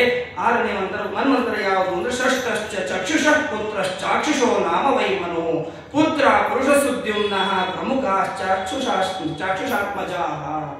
6ನೇ ಮನ್ವಂತರ ಚಾಕ್ಷುಷ ಮನ್ವಂತರ. ಆ ಚಾಕ್ಷುಷ ಮನ್ವಂತರದಲ್ಲಿ ಭಗವಂತನು ಅವತಾರ ಮಾಡ್ತಾ ಇದ್ದಾನೆ. ನೋಡಿ, ಪ್ರತಿಯೊಂದು ಮನ್ವಂತರಗಳಲ್ಲಿಯೂ ಕೂಡ ಭಗವಂತ ಅವತಾರ ಮಾಡ್ತಾನೆ. ಎಷ್ಟು ಇದೆ ನೋಡಿ, ಭಾಗವತದಲ್ಲಿ ತಿಳಿಸಿದ್ದು ಅಲ್ಪ ಮಾತ್ರ ಇದೆ, ಅದರಲ್ಲಿ ತಿಳಿಸಿದ್ದನ್ನು ಕೂಡ ನಾವು ಅಲ್ಪವಾಗಿ ತಿಳಿದುಕೊಳ್ಳುತ್ತೇವೆ. ಎಷ್ಟು ರೂಪಗಳಿಂದ ಭಗವಂತ, ಅದಕ್ಕೆ ಭಗವಂತನಿಗೆ ಅನಂತ ಅಂತ ಹೇಳಿ ಕರೀತಾರೆ. ಅವರಿಗೆ ಎಷ್ಟು ರೂಪಗಳಿಂದ, ಅನಂತ ರೂಪಗಳಿಂದ ಭಗವಂತನಿದ್ದಾನೆ. ಜೊತೆಗೆ ಆ ಮನ್ವಂತರಗಳ ಬಗ್ಗೆ ತಿಳಿಸ್ತಾ ಇದ್ದಾರೆ. ಇವನು ಯಾರು ಅಂತಂದ್ರೆ ಚಾಕ್ಷುಷ ಮನ್ವಂತರಗಳ ಬಗ್ಗೆ ಹೇಳುವಾಗ ಅವನ ಪುತ್ರರ ಬಗ್ಗೆ ಎಲ್ಲವನ್ನು ಕೂಡ ತಿಳಿಸ್ತಾ ಇದ್ದಾರೆ. ಇವನು 6ನೇ ಮನುವಾಗಿದ್ದಾನೆ. ಚಕ್ಷುಷ ಎಂಬಂತಹ ಮುನಿಯ ಪುತ್ರನಾಗಿ ಚಾಕ್ಷುಷ ಅನ್ನುವಂತಹ ಜನ್ಮವನ್ನು ಪಡೆದು ಅವನು ಚಾಕ್ಷುಷ ಮನ್ವಂತರವನ್ನು ಆಳ್ತಾ ಇದ್ದಾನೆ. ಅವನಿಗೆ ಪುತ್ರರು ಕೂಡ ಇದ್ದಾರೆ. ಯಾರು ಪುತ್ರರು ಅಂದ್ರೆ ಪುತ್ರ ಪುರುಷ ಸುದ್ಯುಮ್ನ ಪ್ರಮುಖ ಚಾಕ್ಷುಷಾತ್ಮಜಾಹ. ಸುದ್ಯುಮ್ನ ಪುರುಷನೇ ಮೊದಲಾಗಿರ್ತಕ್ಕಂಥವರು ಮಕ್ಕಳಾಗಿ ಅವನನ್ನು ಪಡಿತಾ ಇದ್ದಾರೆ. ಈ ಯಾವ ಮಕ್ಕಳನ್ನು ಪಡೆದಿದ್ದಾನೆ. ಜೊತೆಗೆ ಆ ಮನ್ವಂತರದಲ್ಲಿ ಚಾಕ್ಷುಷ ಮನ್ವಂತರದಲ್ಲಿ ಇಂದ್ರ ಯಾರು ಆಗಿದ್ದಾನೆ ಅಂದ್ರೆ ಇಂದ್ರೋ ಮಂದ್ರಧ್ರುಮಸ್ತತ್ರ ದೇವ ಅಪ್ಯಾದಯೋ ಗಣಾಃ ಮುನಯಸ್ತತ್ರ ವೈರಾಜ ಅವಿಷ್ಮದ್ವೀರಕಾದಯ. ಮಂದ್ರಧ್ರುವ ಎನ್ನುವಂತಹ ದೇವತೆ ಆ ಮನ್ವಂತರದಲ್ಲಿ ಚಾಕ್ಷುಷ ಮನ್ವಂತರದಲ್ಲಿ ಇಂದ್ರ ಪದವಿಯನ್ನು ಆಳ್ತಾ ಇದ್ದಾನೆ. ದೇವತೆಗಳು ಯಾರು ಅಂದ್ರೆ ಆಪ್ಯ ಮೊದಲಾಗಿರ್ತಕ್ಕಂಥ ಏನು ದೇವತೆ ಗಣಗಳಿದೆ ಅವರು ದೇವತೆಗಳಾಗಿ ಮನ್ವಂತರದಲ್ಲಿ ದೇವತೆಗಳಾಗಿ ಇದ್ದಾರೆ. ಇನ್ನು ಸಪ್ತಋಷಿಗಳು ಯಾರಿದ್ದಾರೆ ಅಂತಂದ್ರೆ ವೈರಾಜ, ಹವಿಷ್ಮತ, ವೀರಕ ಮೊದಲಾಗಿರ್ತಕ್ಕಂಥವರು ಸಪ್ತಋಷಿಗಳಾಗಿ ಜನ್ಮವನ್ನು ಪಡಿತಾ ಇದ್ದಾರೆ. ನೋಡಿ, ಅಲ್ಲಿಯೂ ಕೂಡ ಭಗವಂತ ಅವತಾರ ಮಾಡಿದ್ದಾನೆ. ಯಾರಲ್ಲಿ ಹೇಗೆ ಅವತಾರ ಮಾಡಿದ್ದಾನೆ ಅಂತಂದ್ರೆ ತತ್ರಾಪಿ ದೇವಃ ಸಂಭೂತ್ಯಾಂ ವೈರಾಜಸ್ಯಾವವತ್ಸುತಃ ಅಜಿತೋ ನಾಮ ಭಗವಾನ್ ಅಂಶೇನ ಜಗತಃಪತಿ. ಅಲ್ಲಿ ವೈರಾಜ ಮುನಿಯಲ್ಲಿ ಸಂಭೂತಿ ಎನ್ನುವಂತಹ ದೇವಿಯಲ್ಲಿ ಅರ್ಥ ವೈರಾಜ ಮುನಿಯ ಪತ್ನಿಯಾಗಿರ್ತಕ್ಕಂತಹ ಸಂಭೂತಿಯಲ್ಲಿ ಅಜಿತ ನಾಮಕನಾಗಿ ಭಗವಂತ ತಾನು ಅವತಾರವನ್ನು ಮಾಡ್ತಾ ಇದ್ದಾನೆ. ಅಜಿತನಾಗಿ ಅವತಾರ ಮಾಡಿದಾಗ ಏನು ಕರ್ಮವನ್ನು ಮಾಡಿದ್ದಾನೆ ಅಂತಂದರೆ ಪಯೋಬ್ಧಿಂ ಏನ ನಿರ್ಮತ್ಯ ಸುರಾಣಾಂ ಸಾಧಿತಾ ಸುಧಾ ಬ್ರಹ್ಮಮಾಣೋಂಬ ಸಿದ್ಧೃತಃ ಕೂರ್ಮ ರೂಪೇಣ ಮಂದರಃ. ಅಜಿತನಾಗಿ ತಾನು ಅವತಾರ ಮಾಡಿದಾಗ ದೇವತೆಗಳು ಸಂಪತ್ತನ್ನು ಕಳೆದುಕೊಂಡಿದ್ದಾರೆ. ಜೊತೆಗೆ ದೇವತೆಗಳ ದೈತ್ಯರ ಮಧ್ಯದಲ್ಲಿ ಯುದ್ಧವಾದಾಗ ದೇವತೆಗಳು ಸೋತವರಾಗಿ ದೈತ್ಯರಿಂದ ಹೊಡೆಸಿಕೊಂಡವರಾಗಿ ದುಃಖವನ್ನು ಪಡ್ತಾ ಇದ್ದಾರೆ. ಹಾಗಾಗಿ ಅವರ ಉದ್ಧಾರಕ್ಕೋಸ್ಕರವಾಗಿ ಸಮುದ್ರ ಮಥನವನ್ನು ಮಾಡುವುದಕ್ಕೋಸ್ಕರವಾಗಿ ಭಗವಂತ ಅಜಿತ ನಾಮಕನಾಗಿ ಅವತಾರ ಮಾಡಿದ್ದಾನೆ. ಅದಕ್ಕೆ ಶುಕಾಚಾರ್ಯರಿಗೆ ಪರೀಕ್ಷಿತರಾಜರು ಪ್ರಶ್ನೆಯನ್ನು ಮಾಡ್ತಾ ಇದ್ದಾರೆ. ನೋಡಿ, ಪರೀಕ್ಷಿತರಾಜರು ಎಷ್ಟು ಪ್ರಶ್ನೆಯನ್ನು ಮಾಡ್ತಾರೆ. ಯಾಕೆ ಅಂದ್ರೆ ಅವರು ಮಹಾನುಭಾವರು, ಭಗವದ್ ಭಕ್ತರಾಗಿದ್ದಾರೆ. ಪ್ರತಿಯೊಂದು ಭಗವಂತನ ವಿಷಯಗಳನ್ನು ತಿಳಿದುಕೊಳ್ಳಬೇಕು ಅನ್ನುವಂತಹ ಕುತೂಹಲದಿಂದ ಪರೀಕ್ಷಿತರಾಜರು ಪ್ರಶ್ನೆಯನ್ನು ಮಾಡ್ತಾ ಇದ್ದಾರಂತೆ. ಯಥಾ ಭಗವತ ಬ್ರಹ್ಮನ್ ಮತಿತಃ ಕ್ಷೀರಸಾಗರ ಯದರ್ಥಂ ವಾ ಯತಶ್ಚಾತ್ರಿಂ ದದಾರಾಂಬುಚರಾತ್ಮನ. ಭಗವಂತ ಅವತಾರ ಮಾಡಿದ ಮೇಲೆ ಅವರು ಸಮುದ್ರ ಮಥನವನ್ನು ಮಾಡಿದ್ದೀರಿ ಅಂತ ಹೇಳಿದ್ದೀರಲ್ಲ, ಸಮುದ್ರ ಮಥನವನ್ನು ಮಾಡುವುದಕ್ಕೆ ಕಾರಣಗಳನ್ನು ನನಗೆ ವಿಸ್ತಾರವಾಗಿ ವರ್ಣನೆಯನ್ನು ಮಾಡಬೇಕು. ಸಮುದ್ರ ಮಥನ ಮಾಡಿದಂತಹ ಕಾಲದಲ್ಲಿ ಆ ಸಮುದ್ರದಲ್ಲಿ ಏನು ಸಿಕ್ಕಿದೆ ದೇವತೆಗಳಿಗೆ, ಯಾವ ಯಾವ ಪದಾರ್ಥಗಳು, ಯಾವ ಜೀವರಾಶಿಗಳು ಹುಟ್ಟಿದ್ದಾರೆ, ಯಾವ ಪುರುಷಾರ್ಥಕ್ಕೋಸ್ಕರವಾಗಿ ಆ ಸಮುದ್ರ ಮಥನವನ್ನು ಮಾಡಿದ್ದಾರೆ, ಅವುಗಳನ್ನು ಎಲ್ಲವನ್ನೂ ಕೂಡ ವಿಸ್ತಾರವಾಗಿ ನನಗೆ ವರ್ಣನೆಯನ್ನು ಮಾಡಬೇಕು ಅಂತ ಪರೀಕ್ಷಿತರಾಜರು ಪ್ರಶ್ನೆಯನ್ನು ಮಾಡಿದಾಗ ಆ ಪರೀಕ್ಷಿತರ ಮಾತನ್ನು ಕೇಳಿ ಶುಕಾಚಾರ್ಯರಿಗೆ ಸಂತೋಷವಾಗ್ತಾ ಇದೆ. ಅವರು ಹೇಳ್ತಾ ಇದ್ದಾರಂತೆ, ಸಂಪೃಷ್ಟೋ ಭಗವಾನೇಡಂ ದ್ವೈಪಾಯನ ಸುತೋ ದ್ವಿಜಾಹ ಅಭಿನಂದ್ಯ ಹರೇರ್ವೀರ್ಯಂ ಅಭ್ಯಾಚಷ್ಟುಂ ಪ್ರಚಕ್ರಮೇ. ನೋಡಿ, ಈಗಿನ ಕಾಲಕ್ಕೂ ಹಿಂದಿನ ಕಾಲಕ್ಕೂ ಹೇಗಿದೆ ವ್ಯತ್ಯಾಸ. ಪರೀಕ್ಷಿತರಾದರು ಪ್ರಶ್ನೆ ಕೇಳಿದ್ದಕ್ಕೆ ಶುಕಾಚಾರ್ಯರಿಗೆ ಸಂತೋಷವಾಗ್ತಾ ಇದೆ. ಉತ್ತಮವಾಗಿರ್ತಕ್ಕಂತಹ ಪ್ರಶ್ನೆಯನ್ನು ನೀನು ಕೇಳಿದ್ದೀಯ. ಯಾಕೆ ಅಂದ್ರೆ ಭಗವಂತನ ಕಥೆಗಳನ್ನು ಎಷ್ಟು ಕೇಳಿದರೂ ಕೂಡ ತೃಪ್ತಿಯಾಗುವುದಿಲ್ಲ ಭಗವದ್ ಭಕ್ತರಾದವರಿಗೆ. ಹಾಗಾಗಿ ಹೇಳ್ತಾರೆ. ಆದ್ರೆ ಈಗಿನ ಕಾಲದಲ್ಲಿ ನಮಗೆ ಮಕ್ಕಳಾದವರು ಯಾವುದಾದರೂ ಧರ್ಮ ವಿಷಯಕ್ಕೆ ಪ್ರಶ್ನೆಯನ್ನು ಕೇಳಿದರೆ ಸಾಕು, ಅದನ್ನು ತಗೊಂಡು ನೀನೇನ್ ಮಾಡ್ತೀಯ, ನಿಂದು ಎಷ್ಟಿದೆ ಅಷ್ಟು ನೋಡು ಅಂತ ಹೇಳಿ. ಯಾಕೆ ಅಂದ್ರೆ ಪಾಪ ಅವರಿಗೆ ಗೊತ್ತಿರೋದಿಲ್ಲ, ಮಕ್ಕಳಿಗೆ ಏನು ತಿಳಿಸಬೇಕಾಗ. ಹಾಗಾಗಿ ಮಕ್ಕಳಿಗೆ ಹೇಳ್ತಾರೆ, ಅದನ್ನು ತಗೊಂಡು ಏನ್ ಮಾಡ್ತೀಯ, ಅದರಿಂದ ಏನು ಪ್ರಯೋಜನ ಇಲ್ಲ, ನಿಂದು ಎಷ್ಟಿದೆ ಅಷ್ಟು ಕೆಲಸ ಮಾಡು ಅಂತ ಹೇಳಿ. ಆದ್ರೆ ಶುಕಾಚಾರ್ಯರು ಹೇಳ್ತಾರೆ, ಪರೀಕ್ಷಿತರಾಜರಿಗೆ ಉತ್ತಮವಾಗಿರ್ತಕ್ಕಂತಹ ಪ್ರಶ್ನೆಯನ್ನು ನೀನು ಮಾಡಿದ್ದೀಯಾ ಅಂತ ಹೇಳಿ ಹಿಂದಿನ ವೃತ್ತಾಂತವನ್ನು ಹೇಳುವುದಕ್ಕೆ, ಸಮುದ್ರ ಮಥನವನ್ನು ಮಾಡುವುದಕ್ಕೆ ಕಾರಣಗಳನ್ನು, ಸಮುದ್ರ ಮಥನವನ್ನು ಮಾಡಿದಾಗ ಅಲ್ಲಿ ಯಾವ ಯಾವ ಪದಾರ್ಥಗಳು ಸಿಕ್ಕಿದೆ ಅನ್ನುವುದನ್ನು ಕೂಡ ವಿಸ್ತಾರವಾಗಿ ಪರೀಕ್ಷಿತರಾಜರಿಗೆ ಉಪದೇಶವನ್ನು ಮಾಡ್ತಾ ಇದ್ದಾರಂತೆ. ಶ್ರೀ ಶುಕೌವಾಚ ಯದಾ ಯುದ್ಧೇ ಸುರೈರ್ದೇವಾಃ ಬಾಧ್ಯಮಾನಾಶಿತಾಯುಧೈಃ ಗತಾ ಸವೋ ನಿಪತಿತಾಃ ನೋತಿಷ್ಠೇರನ್ಸ್ವಭೂಯಶಃ. ಶುಕಾಚಾರ್ಯರು ಹೇಳ್ತಾ ಇದ್ದಾರಂತೆ, ದೇವತೆಗಳು ಮತ್ತು ದೈತ್ಯರ ಮಧ್ಯದಲ್ಲಿ ಯುದ್ಧ ನಡೀತಾ ಇದೆ. ಯುದ್ಧವಾದಾಗ ದೇವತೆಗಳು ಸೋತು ಹೋಗ್ತಾ ಇದ್ದಾರೆ, ದೈತ್ಯರು ಗೆಲ್ತಾ ಇದ್ದಾರೆ. ದೈತ್ಯರಿಂದ ಹೊಡೆಸಿಕೊಂಡಂತಹ ದೇವತೆಗಳು ಎಲ್ಲರೂ ಕೂಡ ಮೂರ್ಛಿತರಾದಂತೆ ಕೆಳಗೆ ಶಕ್ತಿಹೀನರಾಗಿ ಕ್ಷೀಣರಾಗಿ ಕೆಳಗೆ ಬೀಳ್ತಾ ಇದ್ದಾರೆ. ಮೇಲೆ ಎದ್ದು ಏಳುವುದಕ್ಕೂ ಕೂಡ ಅವರಲ್ಲಿ ಶಕ್ತಿ ಇಲ್ಲ, ಅಷ್ಟು ನಿಶ್ಚೇಷ್ಟಿತರಾಗಿ ಮಲಗಿಕೊಂಡಿದ್ದಾರೆ. ನೋಡಿ, ಯಾಕೆ? ದೇವತೆಗಳು ಅಂದ್ರೆ ಸುಮ್ಮನೆ ಸಾಮಾನ್ಯರಾದವರಲ್ಲ, ಅಂತಹ ದೇವತೆಗಳು ಕೂಡ ದೈತ್ಯರಿಂದ ಹೊಡೆಸಿಕೊಂಡು ಬೀಳ್ತಾರೆ ಅಂದ್ರೆ ಅದಕ್ಕೂ ಕೂಡ ಕಾರಣಗಳಿದೆ. ಯಾವ ಕಾರಣ? ಹಾಗಾದ್ರೆ ಅವರು ಸೋಲುವುದಕ್ಕೆ, ಸಂಪತ್ತನ್ನು ಕಳೆದುಕೊಳ್ಳುವುದಕ್ಕೆ ಏನು ಕಾರಣ ಇದೆ? ಅದಕ್ಕೂ ಕೂಡ ಹಿಂದಿನ ವೃತ್ತಾಂತ ಇದೆ ನೋಡಿ. ಹಿಂದೆ ಹಿಂದೆ ಹಿಂದೆ ಹೋದಷ್ಟು ಕೂಡ ಕಥೆಗಳು ಹೆಚ್ಚು ಹೆಚ್ಚು ಹೊರಗೆ ಬರ್ತಾ ಇದೆ. ಅದಕ್ಕೆ ಹೇಳ್ತಾರೆ, ಯಾಕೆ ಅವರು ಯುದ್ಧದಲ್ಲಿ ಸೋತಿದ್ದಾರೆ ಅಂದ್ರೆ, ಯದಾ ದುರ್ವಾಸ ಶಾಪೇನ ಸೇಂದ್ರ ಲೋಕಾಸ್ತ್ರಯೋ ನೃಪ ನಿಶ್ರೀಕಾಶ್ಚ ಭವಂಸ್ತತ್ರ ನೇಷುರಿಜ್ಯಾದಯ ಕ್ರಿಯಾಹ. 3 ಲೋಕಗಳನ್ನು ಗೆದ್ದಂತಹ ಇಂದ್ರದೇವರು ಸಂಪತ್ತಿನಿಂದ ಕುಡಿದವರಾಗಿ ಲೋಕವನ್ನು ರಾಜ್ಯಭಾರವನ್ನು ಮಾಡ್ತಾ ಇದ್ದಾರೆ. ಆ ಕಾಲದಲ್ಲಿ ಏನಾಗಿದೆ ಅಂದ್ರೆ ಸಂಪತ್ತಿನಿಂದ ಮೊದಬರಿಕರಾಗಿ ಇದ್ದಾರೆ. ಅದರಿಂದ ದುರ್ವಾಸರು ಶಾಪವನ್ನು ಕೊಟ್ಟಿದ್ದಾರೆ. ಯಾಕೆ ಶಾಪ ಕೊಟ್ಟರು? ಸಂಪತ್ತಿನಿಂದ ಮದ ಬಂದರೆ ಶಾಪ ಕೊಡುತ್ತಾರೆ ಅಂದ್ರೆ ಏನು ಕಾರಣ ಅಂತಂದ್ರೆ ಅದಕ್ಕೂ ಕೂಡ ಕಾರಣಗಳು ಇದೆ. ಏನಾಗಿದೆ ಅಂದ್ರೆ ಹಿಂದಿನ ಕಥೆಗಳನ್ನು ತಿಳಿಸ್ತಾ ಹೋಗ್ತಾರೆ. ಒಂದು ಬಾರಿ ಇಂದ್ರದೇವರು ತಮ್ಮ ವಾಹನದ ಮೇಲೆ ಕುಳಿತುಕೊಂಡವರಾಗಿ, ಐರಾವತದ ಮೇಲೆ ಆನೆಯ ಮೇಲೆ ಕುಳಿತುಕೊಂಡವರಾಗಿ ಸಂಚಾರವನ್ನು ಮಾಡ್ತಾ ಇದ್ದಾರೆ. ಆ ಕಾಲದಲ್ಲಿ ದೂರ್ವಾಸ ಮುನಿಗಳು ಆ ಯಾವ ಇಂದ್ರದೇವರ ಮೂಲಕ ಮುಂದೆಯಿಂದ ಹಾಸಿ ತಾವು ಕೂಡ ಪ್ರಯಾಣವನ್ನು ಮಾಡ್ತಾ ಇದ್ದಾರೆ. ಯದ್ಯಪಿ ದೂರ್ವಾಸರು ಅಂತಂದ್ರೆ ರುದ್ರದೇವರ ಅವತಾರ ಸಂಭೂತರಾದವರು. ಹಾಗಾಗಿ ಅವರು ಕೊರಳಿನಲ್ಲಿ ಎಕ್ಕೆಯ ಹಾರವನ್ನು ಹಾಕಿಕೊಂಡಿದ್ದಾರೆ. ಆ ಎಕ್ಕೆಯ ಹಾರವನ್ನು ಏನ್ ಮಾಡ್ತಾರೆ ಅಂದ್ರೆ ಇಂದ್ರದೇವರು ಬರುವುದನ್ನು ನೋಡಿ ಇಂದ್ರದೇವರಿಗೆ ಆ ಹಾರವನ್ನು ಕೊಡ್ತಾ ಇದ್ದಾರೆ. ಆ ಹಾರವನ್ನು ಕೊಟ್ಟಾಗ ಇಂದ್ರದೇವರು ಏನು ಮಾಡ್ತಾರೆ ಅಂದ್ರೆ ತಮ್ಮ ಹತ್ತಿರ ಬೇಕಾದಷ್ಟು ಸಂಪತ್ತು ಇದೆ, ಈ ಎಕ್ಕೆಯ ಹಾರದಿಂದ ಏನು ಪ್ರಯೋಜನ ಲೆಕ್ಕಿಸುವುದಿಲ್ಲ. ಹಾಗಾಗಿ ಅದನ್ನು ತೆಗೆದುಕೊಂಡು ಏನು ಮಾಡ್ತಾರೆ ಅಂದ್ರೆ ತಮ್ಮ ವಾಹನವಾಗಿರ್ತಕ್ಕಂತಹ ಗಜದ ಕುಂಭಸ್ಥಳದ ಮೇಲೆ ಹಾಕಿ ಬಿಡ್ತಾರೆ. ಆನೆ ಮದದಿಂದ ಕೂಡಿದಂತಹ ಪ್ರಾಣಿ, ಅದು ಏನು ಮಾಡ್ತದೆ ಅಂದ್ರೆ ಅದಕ್ಕೇನು ಪ್ರಯೋಜನ ಅದು ಇಲ್ಲ ಅಂತ ಗೊತ್ತಾಗಿ ಆ ಹಾರವನ್ನು ತೆಗೆದುಕೊಂಡು ನೆಲದ ಮೇಲೆ ಹಾಕಿ ತುಳಿತಾ ಇದೆ. ಇದನ್ನು ನೋಡಿದಾಗ ದೂರ್ವಾಸರಿಗೆ ಕೋಪ ಬರ್ತಾ ಇದೆ. ದೂರ್ವಾಸರು ಶಾಪವನ್ನು ಕೊಡ್ತಾ ಇದ್ದಾರಂತೆ. ಏನಂತ ಶಾಪ ಕೊಟ್ಟಿದ್ದಾರೆ ನೋಡಿ. ಯಾವ ಕಾರಣದಿಂದ ಮನುಷ್ಯನಿಗೆ ದುಃಖಗಳು ಬರ್ತದೆ ಅನ್ನುವುದನ್ನು ಕೂಡ ತಿಳಿಸ್ತಾರೆ. ಸಂಪತ್ತಿನ ಮದದಿಂದ ನೀನು ಕೂಡಿದ್ದಕ್ಕೋಸ್ಕರವಾಗಿ ನನಗೆ ಅಪಮಾನ ಮಾಡುವುದಕ್ಕೆ ಮುಖ್ಯ ಕಾರಣ ಯಾವುದು ಅಂದ್ರೆ ನಿನಗೆ ಈ ಸಂಪತ್ತಿನ ಮದವೇ ಕಾರಣವಾಗಿದೆ. ಅಂತಹ ಸಂಪತ್ತಿನ ಮದ ನಿನಗೆ ಇದ್ದದ್ದಕ್ಕೋಸ್ಕರವಾಗಿ ನನಗೆ ಅಪಮಾನವನ್ನು ಮಾಡಿದ್ದಿ. ಅದಕ್ಕೋಸ್ಕರವಾಗಿ ಆ ಸಂಪತ್ತಿನಿಂದ ಭ್ರಷ್ಟನಾಗಿ ಅರ್ಥಾತ್ ಸಂಪತ್ತುಗಳನ್ನು ಕಳೆದುಕೊಂಡವನಾಗು ಅಂತ ಹೇಳಿ ಶಾಪವನ್ನು ಕೊಟ್ಟಿದ್ದಾರೆ. ಶಾಪವನ್ನು ಪಡೆದಂತಹ ಇಂದ್ರದೇವರು, ದೇವತೆಗಳು ಎಲ್ಲರೂ ಕೂಡ ದೈತ್ಯರ ಜೊತೆಗೆ ಯುದ್ಧವನ್ನು ಮಾಡುವ ಕಾಲದಲ್ಲಿ ದೈತ್ಯರಿಂದ ಸೋತವರಾಗಿ ತಾವು ಎಲ್ಲ ಸಂಪತ್ತುಗಳನ್ನು ಕಳೆದುಕೊಳ್ತಾ ಇದ್ದಾರೆ. ಇತ್ತ ಎಲ್ಲ ದೇವತೆಗಳು ಕೂಡ ವಿಚಾರವನ್ನು ಮಾಡ್ತಾ ಇದ್ದಾರಂತೆ. ನಿಶಾಮ್ಯೇ ತತ್ಸುರಗಣಾಃ ಮಹೇಂದ್ರ ವರುಣಾದಯ ನಾಟ್ಯ ಗಚ್ಚನ್ ಸ್ವಯಂ ಮಂತ್ರೈಃ ಮಂತ್ರಯಂತೋ ವಿನಿಶ್ಚಯಂ. ಇಂದ್ರದೇವರು, ವರುಣದೇವರೇ ಮೊದಲಾದಂತಹ ದೇವತೆಗಳು ವಿಚಾರ ಮಾಡ್ತಾರೆ. ಸಂಪತ್ತುಗಳು ಕಳೆದು ಹೋಗಿದೆ, ಕಳೆದು ಹೋದಂತಹ ಸಂಪತ್ತನ್ನು ಹೇಗೆ ಪಡೆಯಬೇಕು, ಅದಕ್ಕೆ ಏನು ಉಪಾಯ ಇದೆ, ಹೇಗೆ ಪಡೆಯಬೇಕು ಅನ್ನುವುದಕ್ಕೆ ವಿಚಾರವನ್ನು ಮಾಡ್ತಾ ಇದ್ದಾರೆ. ವಿಚಾರ ಮಾಡಿ ನಿರ್ಧಾರವನ್ನು ತೆಗೆದುಕೊಳ್ತಾ ಇದ್ದಾರೆ. ಏನು ಮಾಡಬೇಕು ಹಾಗಾದರೆ ಅಂತಂದ್ರೆ, ತಥೋ ಬ್ರಹ್ಮ ಸಭಾಂ ಜಗ್ಮುಹು ಮೇರು ಮೂರ್ಧನಿ ಸರ್ವಶಃ ಸರ್ವಂ ವಿಜ್ಞಾಪಯಾಂ ಚಕ್ರುಹು ಪ್ರಣತಾಹ ಪರಮೇಷ್ಠಿನೇ. ಎಲ್ಲ ದೇವತೆಗಳು ಕೂಡ ಸೇರಿಕೊಂಡು ಬ್ರಹ್ಮದೇವರ ಸಭೆಗೆ ಹೋಗ್ತಾ ಇದ್ದಾರೆ. ಬ್ರಹ್ಮದೇವರ ಸಭೆಗೆ ಹೋಗಿದ್ದಾರೆ. ಬ್ರಹ್ಮದೇವರಿಗೆ ನಮಸ್ಕಾರವನ್ನು ಮಾಡಿ ವಿಜ್ಞಾಪನೆಯನ್ನು ಮಾಡಿಕೊಳ್ತಾ ಇದ್ದಾರಂತೆ ತಮಗೆ ಆದಂತಹ ದುಃಖಗಳನ್ನು.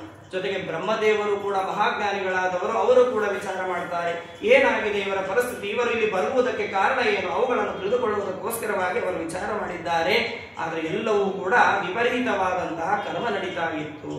ಹೇಗೆ ಇತ್ತು ಕರ್ಮಗಳು ಅಂತಂದ್ರೆ, ಸವಿಲೋಕೇಂದ್ರ ಬಾಯಾದಿ ನಿಸ್ಸತ್ವಾನ್ ವಿಗತ ಪ್ರಮಾನ್ ಲೋಕಾನ ಮಂಗಲ ಪ್ರಾಯ ನಸುರಾಚೈವಾಯತ ವಿಭು.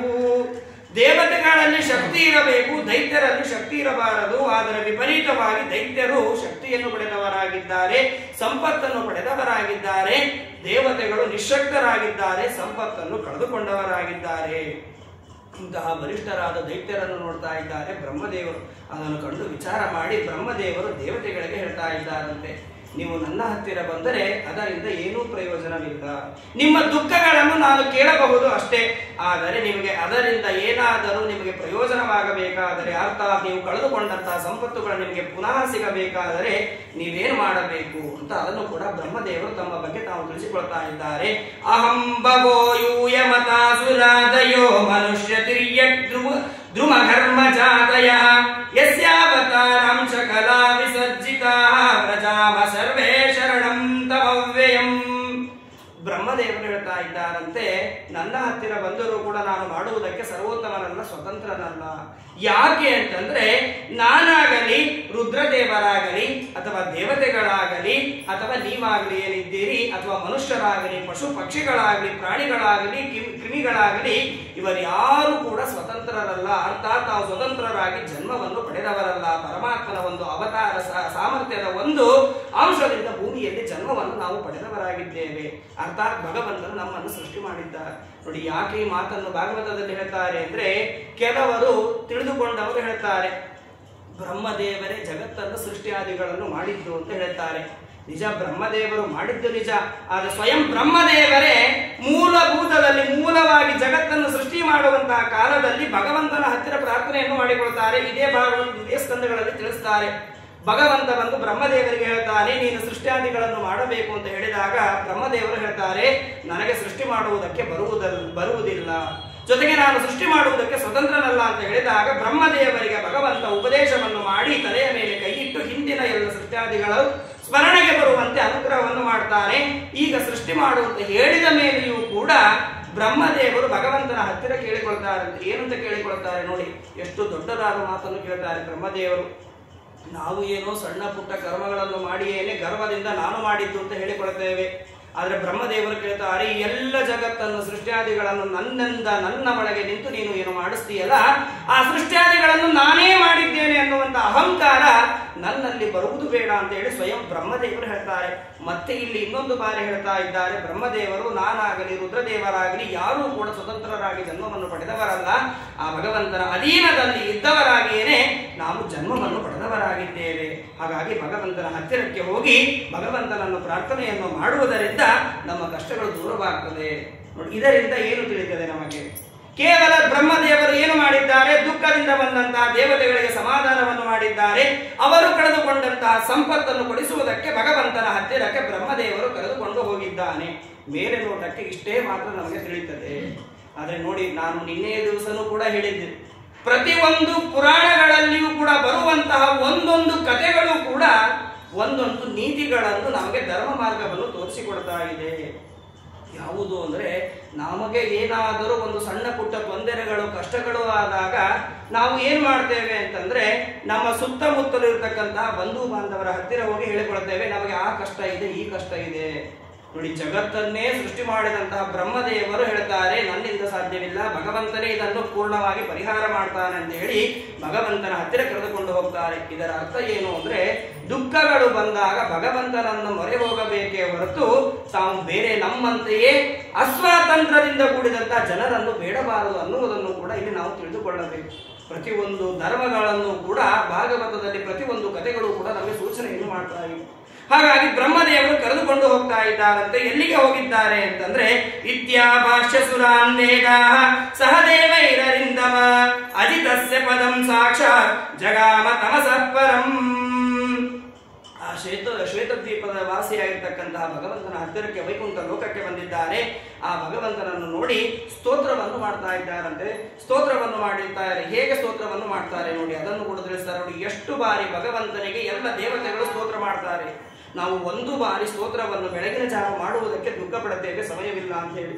ಏನೇ ಒಂದು ಕಷ್ಟಗಳು ಬರಲಿ ಅಥವಾ ಏನಾದರೂ ಭಗವಂತ ಅನುಗ್ರಹವನ್ನು ಮಾಡಿದರೆ ಬ್ರಹ್ಮದೇವರಾಗಲಿ ಬೇರೆ ಬೇರೆ ದೇವತೆಗಳಾಗಲಿ ಎಲ್ಲರೂ ಕೂಡ ಭಗವಂತನಿಗೆ ಸ್ತೋತ್ರವನ್ನು ಮಾಡ್ತಾರೆ.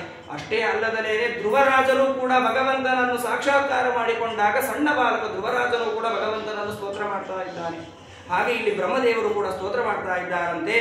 ಏನಂತ ಮಾಡ್ತಾರೆ ಅಂದ್ರೆ, ಮನೋಗ್ರಯಾಣಂ ವಚಸಾ ನಿರುಕ್ತಂ ನಮಾಮಹೇ ದೇವವರಂ ವರೆಣ್ಯಂ. ಭಗವಂತನಿಗೆ ಹೇಳ್ತಾ ಇದ್ದಾರಂತೆ, ನೀನು ಹೇಗೆ ಇದ್ದೀಯಾ ಅಂದ್ರೆ ನಮ್ಮ ಹಾಗೆ ಅರ್ಥಾತ್ ಸಾಮಾನ್ಯ ಜನರಂತಾಗಲಿ ದೇವತೆಗಳಂತಾಗಲಿ ಸುಖ ದುಃಖಗಳು ನಿನಗೆ ಇಲ್ಲ, ನಿನಗೆ ಯಾವುದೇ ತರಹದ ವಿಕಾರಗಳು ಇಲ್ಲ. ಇದನ್ನೇ ಕೃಷ್ಣ ಪರಮಾತ್ಮ ಹೇಳ್ತಾನೆ ಗೀತೆಯಲ್ಲಿ. ಹೇಗೆ ಇರಬೇಕು ಜೀವನದಲ್ಲಿ ನಾವು ಅಂತಂದ್ರೆ, ಸುಖ ದುಃಖೇ ಸಮಯ ಕೃತ್ವ ಲಾಭಾಲಾಭವು ಜಯ ಜಯ. ಜೀವನದಲ್ಲಿ ಸುಖ ಬರಲಿ ದುಃಖ ಬರಲಿ, ಲಾಭವಾಗಲಿ ನಷ್ಟವಾಗಲಿ, ಯಾವಾಗಲೂ ಕೂಡ ಒಂದೇ ಸಮಾನವಾದಂತಹ ಬುದ್ಧಿ ಮನಸ್ಸು ಉಳ್ಳವರಾಗಿ ಇರಬೇಕು. ಅದರಿಂದ ಯಾವುದೇ ತರಹದ ದುಃಖಾದಿಗಳು ಕೂಡ ಆಗುವುದಿಲ್ಲ. ಲಾಭವಾದಾಗ ಸಂತೋಷ ಪಡುವುದು, ಆ ಸಂತೋಷವೇ ದುಃಖಕ್ಕೆ ಕಾರಣ ಅಂತ ಹೇಳ್ತಾರೆ. ಮತ್ತೆ ಆ ಪದಾರ್ಥಗಳು ನಷ್ಟವಾಯಿತು ಅಂದ್ರೆ ಮತ್ತೆ ಕಳೆದುಕೊಂಡದ್ದಕ್ಕೆ ದುಃಖ ಪಡುವುದು. ಹಾಗಾಗಿ ಅಂತಹ ಸುಖ ದುಃಖಗಳು ಯಾವುದು ಕೂಡ ನಿನ್ನಲ್ಲಿ ಇಲ್ಲ ಅಂತ ಹೇಳಿ ಬ್ರಹ್ಮದೇವರು ಸ್ತೋತ್ರವನ್ನು ಮಾಡ್ತಾ ಇದ್ದಾರೆ. ಜೊತೆಗೆ ನೀನು ಹೇಗೆ ಇದ್ದೀಯಾ ಅಂದ್ರೆ ಎಲ್ಲ ಪ್ರತಿಯೊಬ್ಬ ಜೀವನ ಹೃದಯದ ಗುಹೆ ಒಳಗೆ ವಾಸ ಮಾಡಿಕೊಂಡು ಇದ್ದೀಯಾ, ಆದರೆ ಯಾರಿಗೂ ಕೂಡ ನೀನು ಕಾಣುವುದಿಲ್ಲ. ನೋಡಿ, ಎಲ್ಲ ಕಡೆಗೂ ಕೂಡ ಭಗವಂತ ಇದ್ದಾನೆ, ಆದರೆ ಯಾರಿಗೂ ಕೂಡ ಕಾಣುವುದಿಲ್ಲ. ಅಷ್ಟೇ ಅಲ್ಲದಲೇನೆ ಮನಸ್ಸಿನ ವೇಗಕ್ಕಿಂತಲೂ ಕೂಡ ಅತಿಯಾದ ವೇಗವುಳ್ಳವನಾಗಿದ್ದೀಯಾ. ನಿನ್ನನ್ನು ಎಷ್ಟು ವರ್ಣಿಸಿದರೂ ಕೂಡ ಆ ವರ್ಣನೆಯೂ ಕೂಡ ಮುಗಿಯುವುದಿಲ್ಲ. ಅಷ್ಟು ಗುಣಗಳಿಂದ ಪೂರ್ಣನವನಾಗಿದ್ದೀಯಾ ಅಂತ ಹೇಳಿ ಭಗವಂತನನ್ನು ಸ್ತೋತ್ರ ಮಾಡ್ತಾ ಇದ್ದಾರೆ.